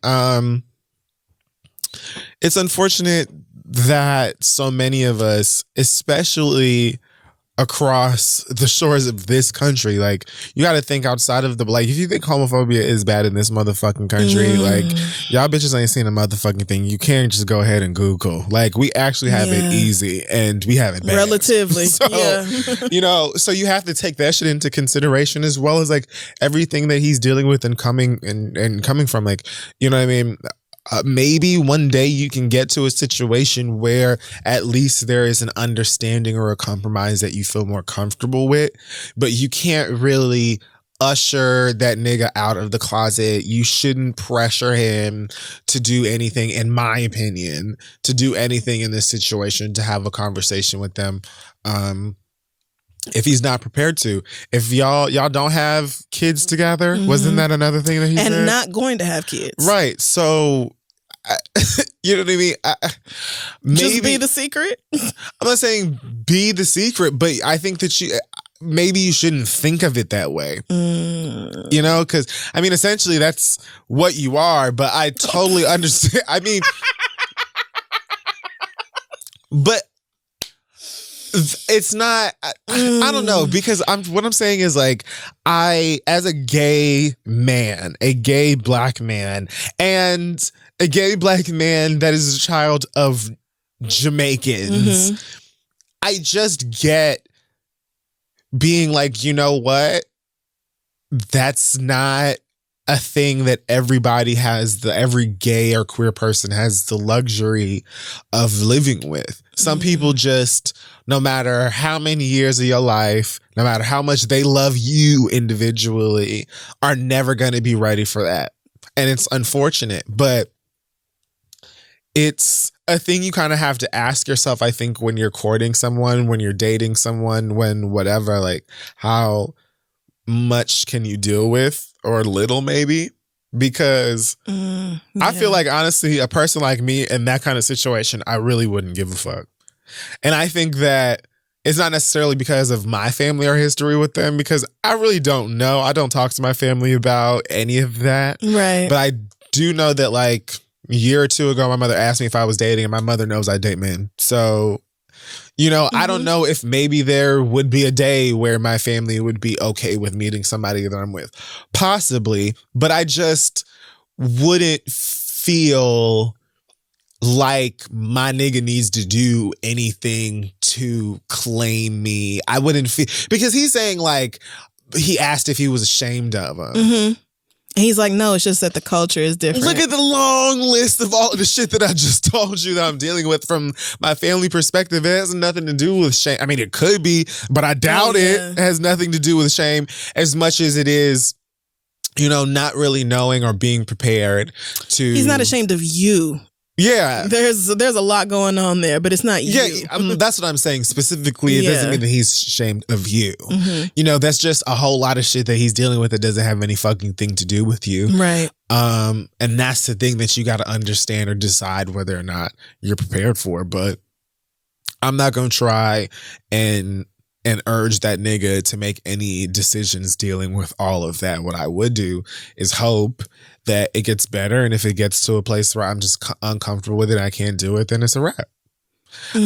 But again, that's if I were in that position, because if your mama don't want to meet me, I'm super cool. Right. But that's me. I don't want to meet that bitch neither. I'm so fine. You need anything from Target? I'm going to Target. I don't think I could do it. I don't think I could be in a relationship with somebody who just flat out did not tell their family about me unless they just flat out didn't speak to their family at all and just had no relationship with them. That's fair. But I think it is possible to understand a culture that says family is most important and you can never ever bring shame onto the family because that happens all over the place. And I know America definitely has a reputation of being more like people are more independent instead of worrying about society or culture as a whole. But the idea that you owe your family your life, even at the expense of your own happiness, is what's wrong with a lot of people right now. I mean, people be fully miserable their whole lives trying to make sure they don't bring shame onto a family. And it's like, but you are still allowed to be yourself and live your life. Like, you don't owe your happiness to people because they gave birth to you or you grew up in their home or whatever else. Like, you don't owe them that. That's so much bigger than your family knowing you're gay. Right.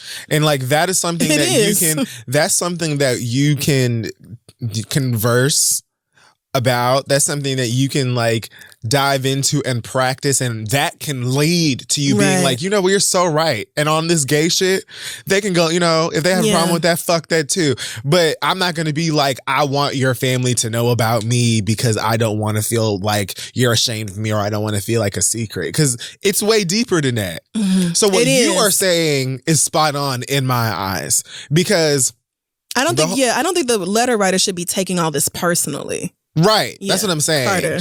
I think like ideally the guy that you're with will get to a place where he does understand that he doesn't owe his family his life and he's not bringing shame on his family by loving the person or the people that he loves. But if he's not there right now, I just feel like trying to push him out in there is just going to frustrate the both of y'all and probably push you further apart. Right. But having the discussion on what you were just talking about and learning and accepting that you ain't living your motherfucking life for them niggas, especially if they're not paying your bills, or you know what I'm saying? Like you're just completely separate. We have been together and this lady has visited. 5 years. Go visit, like we've been together 5 years. Doesn't seem like I'm going anywhere. I hope you ain't going anywhere. You know what I mean? So at some point you've got to just understand and accept that you're living your own motherfucking life and make peace with that on all fronts. Because I guarantee you that his family isn't the only they're not the only group of people that he will be uncomfortable with knowing about you. Yeah. Maybe even just people that look like they could be a cousin, or people that look like they're from whatever country in Africa he's from, or people that look like they went to the same colleges. Like, you know, like there's so many layers to being triggered in that and shit like that. But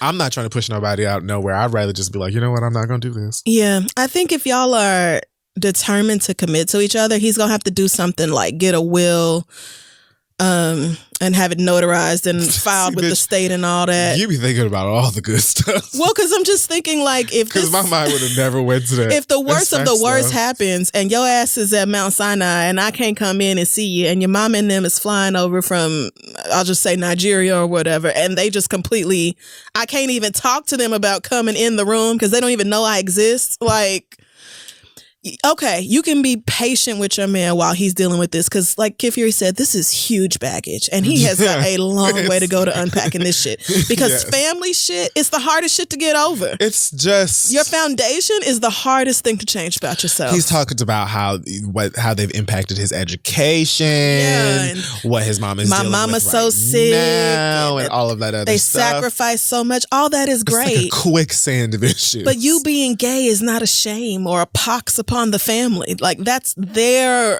hurdle to jump, not yours. But it's gonna take him a while to get to that point. I feel like at the very least, if you want to get into that, understands the mountain that you're hiking up, hike up that bitch with care. Yes. Death Stranding in stores now. Anyway, but yes, like just be wary of how complex it is and handle it with care, because it's a lot. And he can get there, but like my nigga. And you can support him. Therapy is going to be crucial here. Woo, but you can support him here and be like, I'm willing to get you through this because I Yes. understand this is hard for you, but you also have to make some concessions for me because I'm your fucking life partner over here. And if something happens to you, I'm iced the fuck out. Right. I completely agree with you. So you got to do something. And figure, like, having conversations even now of exactly what you just said. Like, what would we do? Right. You know, God forbid something like that. You know what I mean? Because while I'm not trying to like shove you into your mama's sternum and say, tell her, you know what I mean? Right. I want to still feel comfortable that after 5 years and hopefully 15 more of these motherfuckers, that regardless of where the dice rolls or how they end up, like I'm feel protected as your partner, and you can feel protected as mine. Yeah. Because little other things you can do, maybe you do put something right in, or you have some other kind of plan or something like that, so everybody feels secure. And in the meantime, you do the work to heal all of the emotional shit. But never issue an ultimatum unless you're ready to leave. So much. God damn. It's a lot going on. How are we so lit at the same time? You know, the oppression just adds flavor. Just a little seasoning onto our lives, you know, just getting it from all sides within our own community. It's grand. Yeah, this is tricky, but I think y'all can get through this and find a middle ground that leaves everybody happy and legally protected. For sure. And still has your boyfriend not feeling like you trying to pressure him into do something he's not ready to do. For sure. And if another 5 years go by and his family still don't know nothing about you and you like, okay, it's bothering me more, then you can, you know, revisit it. At any point, you can be like, look, this is not for me and I'm out. But if you want to make it work with this unicorn of a man, then both of y'all going to have to give a little. Who knows? Maybe it'll be like an extra special drama movie moment and everybody will cry and hug and they'll tell you they'll tell him they love him no matter what.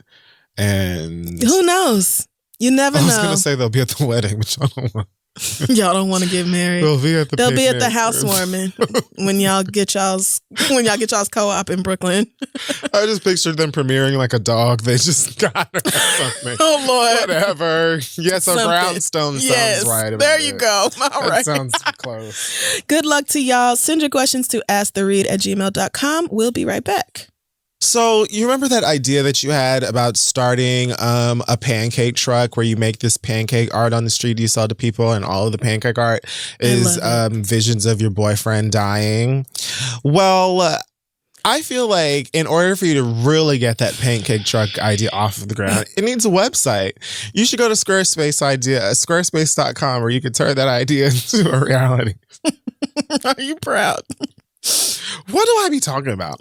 Whether you're looking to start a new business or showcase your artwork like pancake art, or blog about something, or sell couture puppy clothes, all kinds of things. Squarespace is an incredible tool for you to use. You can have all kinds of templates, big, small, dark, light, whatever it is that you're looking for. Dark and light. The ability to customize all kinds of different features on there. It's so easy. Listen, I've been through this website building thing so many times in my life, and Squarespace is literally the easiest it's ever been to get something up on the internet that looks legit and is easy to operate and customize. It's just simple. Yes, it actually could not be any easier. Again, Squarespace, I have thrown together websites in less than an hour and everything looks great because it's all optimized for mobile right out the box. You don't have to worry about patching and upgrading, getting those scary emails and like, oh, you got to log in and do the blog. I don't know what that is. Right. Buying domains is simple and you get the help you need with Squarespace's 24/7 award-winning customer support. And I know you're ready to get started. So go to squarespace.com/read to start your free trial. And when you're ready to launch that website, use offer code READ to save 10% off your first purchase of a site or domain. Again, squarespace.com/read, offer code READ. Build something great with Squarespace. All right, let's get back to the show. We are back, and it is now time for the read. It is. So I really don't have but two very short things to say. Okay.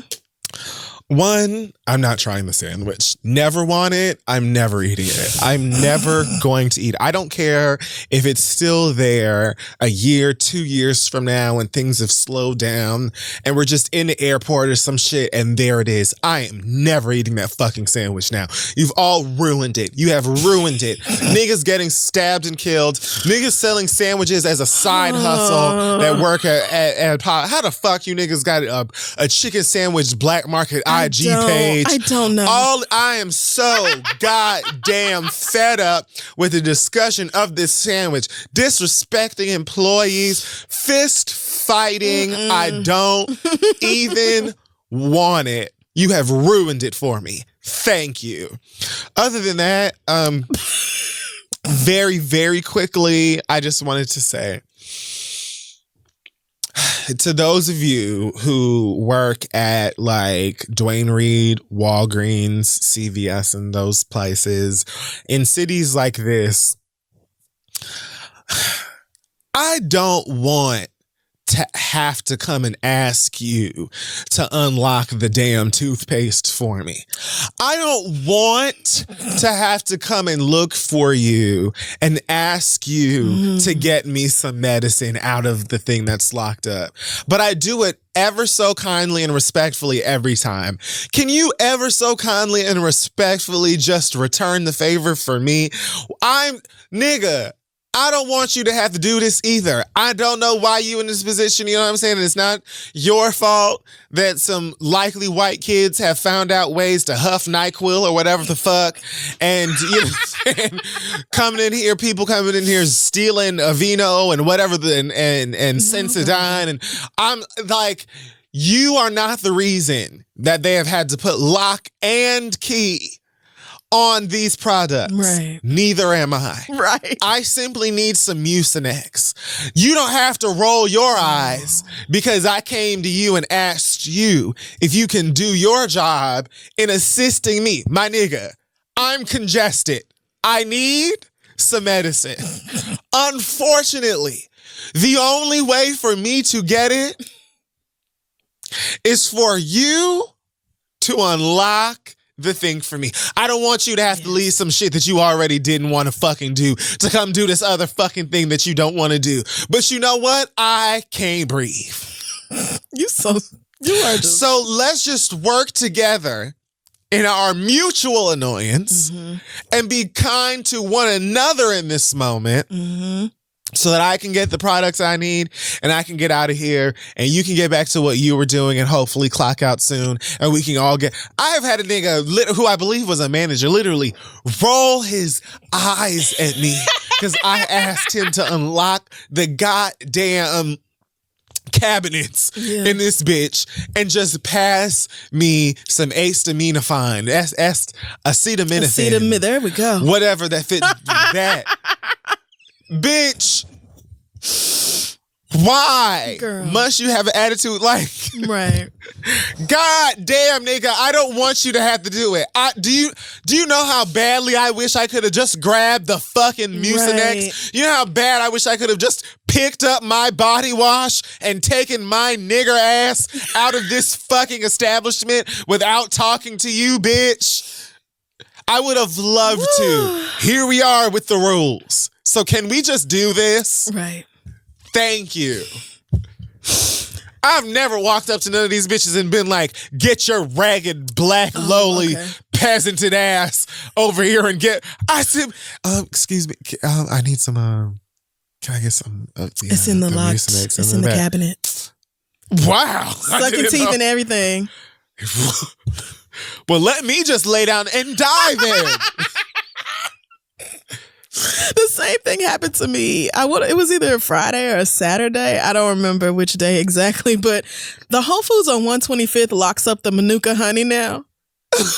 And I don't know why. I feel like I mean, of course, it's because you niggas have been stealing it and it's $40 honey. But like, there's just this massive case with honey in it at the front of the store now. And the girl, like, I walked up to it, like, could not believe I was seeing it. And there was a girl trying to get into the case.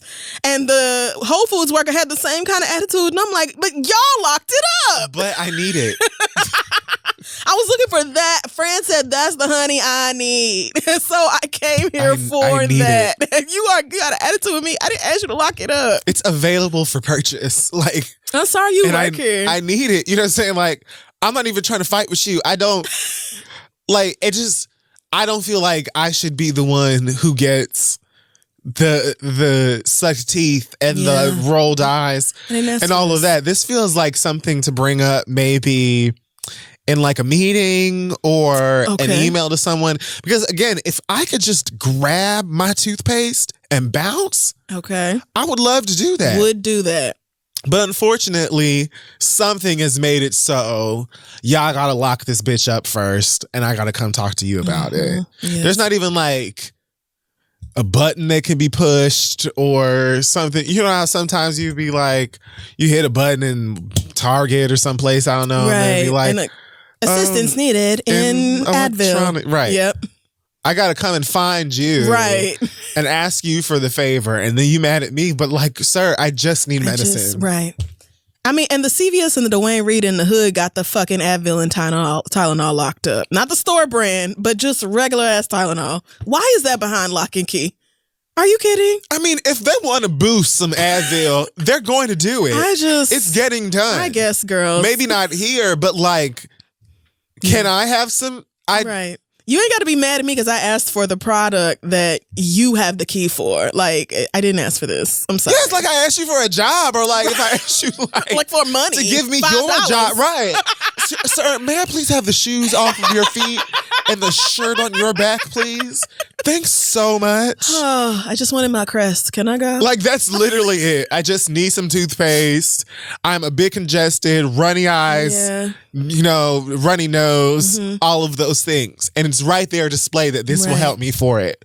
Can you... You got to get that Mucinex back behind the counter where the pharmacist is at. That's the good shit. And you know something that is the good shit? It is. But in this particular time when I went there, the pharmacy was closed. Of course. Otherwise, I go to the pharmacy when I'm buying Doritos, to be honest with you, because like sometimes it is completely clear, nobody's there, and there's a huge line over yonder. And I will kindly ask, do you mind if I just buy this right here? I don't even like assume, even though they will just do it. They will. But I'll just be like, do you mind if I just pay for it here? And they never give a fuck.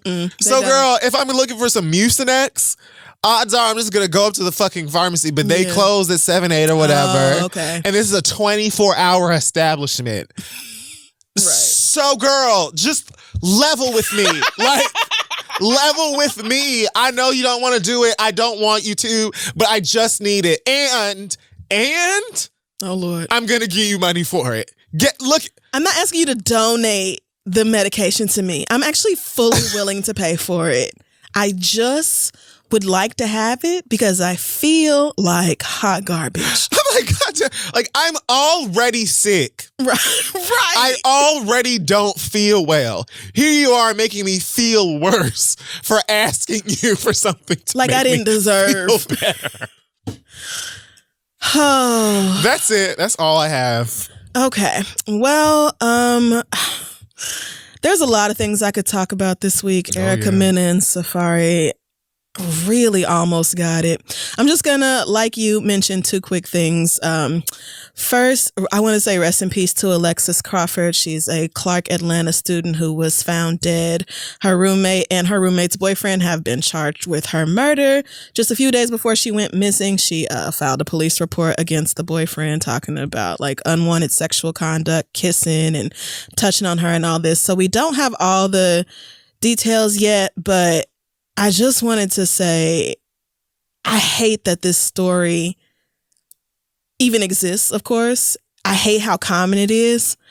And I hate that she did everything that we have told girls to do when they're dealing with creepy, disgusting men who are, or, they were all around the same age, but when you're dealing with boys or whatever, like she did what she was quote unquote supposed to do. Mm-hmm.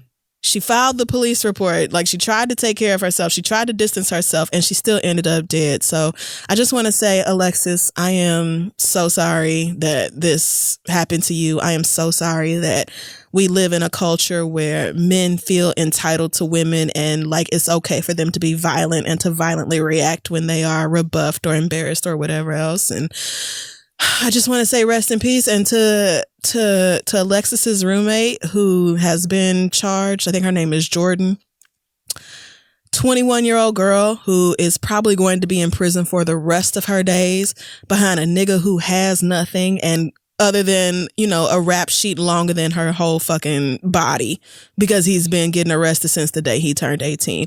I just want these girls to understand that these niggas are absolutely not worth it. It's just not worth it. It's not worth it. Not a single one of these niggas is worth your life, your dreams, your potential, your friends. Jordan and Alexis were friends. They lived together. They went to brunch and hung out. Like, y'all were friends. And not only did you lose your friend, you were going to be in jail for a very fucking long time behind a nigga who had no business doing that shit to her in the first place. I'm sure you understand that now, but for the rest of us, like, let this just be another cautionary tale in the large stack of cautionary tales. Like, absolutely, the issue here is the men and the men who feel like it's okay to be violent or who just are violent. But like, I want Black women to start valuing ourselves and each other so much more than we value the potential of a relationship. Amen. It's just... So rest in peace, Alexis. I'm sorry. My heart is truly broken about this. I am actually going to do a pass the read real quick. Pass the read like we used to. This is also related to the city of Atlanta. So I think last week or a couple weeks ago, we were talking about cities with lots of traffic, and you mentioned Atlanta, and I was like, I wasn't even going to say that because Atlanta's traffic is abysmal or whatever. Places to move. So we got a pass the read from L. Lawrence, who says, first, I was listening to old episodes at work after the most recent one, and when y'all called Chris Brown... This must have been you. When you called Chris Brown's child a syndication check, I laughed so loud my supervisor came to check on me. I don't know what you're talking about. I don't remember saying that. I feel like you said that. But anyway... L. Lawrence goes on to say, y'all mentioned that Atlanta traffic is the worst, and you are absolutely right, but it's not just because of overcrowding. As somebody who literally just got hit from behind, you niggas cannot drive to save your lives, and the sad thing about it is, in some cases, the shit would actually save lives. Every day it's an accident on every major highway in this city, causing a delay. Y'all drive like we all work at the same place, but you gotta get there first. You saw just like I did on the sign that you had 1.5 miles to the exit, but you want a 3-lane swan dive for that bitch now because you about to miss it. Fuck out of here, shawty. I know you always go with the flow of traffic, but it's always one or two hoes who decide 85 miles per hour still ain't enough, so now you gotta bob and weave in and out of lanes like Muhammad Ali and almost kill me because I'm just trying to get out your way, bitch. Why? Now, don't let me put my blinker on because then it turns into Mad fucking Max and I got to race your ass because, oh, nah, you can't get in front of me mentality. But when folk don't put their blinker on and just shove the car into whatever gap there is, they in the wrong. You are, but I get it. The accident is your fault too. And please, please don't let it rain in this city because I know I'm now taking my life and putting it in y'all idiot ass hands because y'all forget how to even operate a motor vehicle because of a drizzle. So let me help. Number 1, turn on your lights, ho. It helps you see better and it helps me see you. 2, I get everybody's vision isn't 20/20, but if you know you can't see, then stay your ass at home. Grubhub and Uber Eats will bring you your food. Instacart got the groceries. Hell, Walgreens will even mail you your prescriptions. I'm tired of putting up with your Mima and the rest of you blind assholes driving 2 miles per hour and stopping every 100 feet because you thought you saw something. Also, you MFs don't know who goes first in a 4-way stop, how to yield in a traffic circle, what to do when the light is out. It's so amazing how many people don't know. Or that you should not reverse on a goddamn exit ramp, and I'm sick of it. Please learn to drive. Like, literally learn. Born and bred in Zone 6. Lawrence. That's such an Atlanta thing to say. Yeah, I don't know where Zone 6 is. But thank you for this. This completely summarizes how I feel driving in the city of Atlanta, Georgia. It is terrible. And I have driven extensively in every major city in this country. Atlanta is a particular kind of nerve-wracking. Like, it just... There's so much going on and they keep widening the lanes and the highways and it doesn't really make anything better. But everything this person said is true. Like, niggas be seeing, 4 miles away, here come your fucking exit, 3 miles, 2.5. Like, you get 89 different alerts that your exit is coming. And what do y'all do? Stay your ass all the way over in the far left or the next over lane when you know you got to be clear over to the fucking right. Y'all cannot drive in Atlanta. I'm sorry. It is true. L. Lawrence did not lie. So thank you so much for writing out your feelings and sending it in, because this is also why I was telling y'all, do not move to Atlanta, Georgia. Yeah, no, leave them alone. Leave them people alone. Let them figure it out from here. Let them revamp the city, the design, something. My whole life, but I was talking about like high school through college living in Miami, I used to see so many niggas leave Miami, head into Atlanta like Miss Celie on the back of that damn car. She left Mrs. House just waving. That's free. And you thought most of them would come back tired? Sooner than like, tired. Yeah.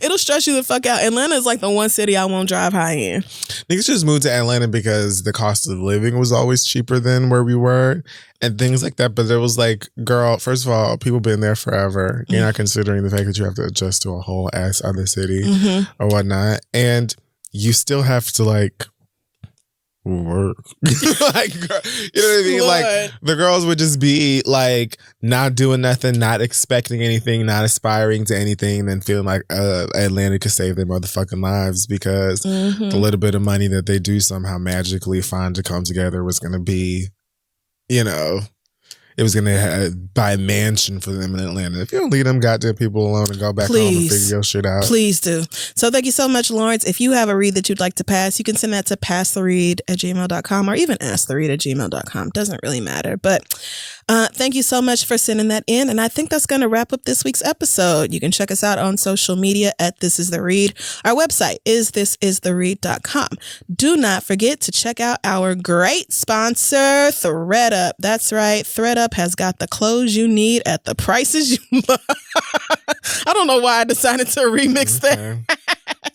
But for real, the holidays are busy enough and ThredUp makes it easy to get thrift store pricing with the convenience of online shopping. So instead of spending hours at the racks, shop millions of deals on your phone anywhere, anytime. ThredUp is a sustainable and more affordable way to get through the season. So again, 30% off your first order at thredup.com/read. Again, thredup.com/READ for 30% off your very first order. Okay. Any news for you this week, Kid Fury? What was last week? God, all the time is just flying by. I don't have any news. Thank you to Anthony Ramos for coming on the show last week. It was a joy to speak to you, and happy birthday. Great guest. Great conversation. Yes, thank you for coming. All right. I think it's time for us to get the fuck out of here. We'll see y'all on Friday. Sure will. Bye.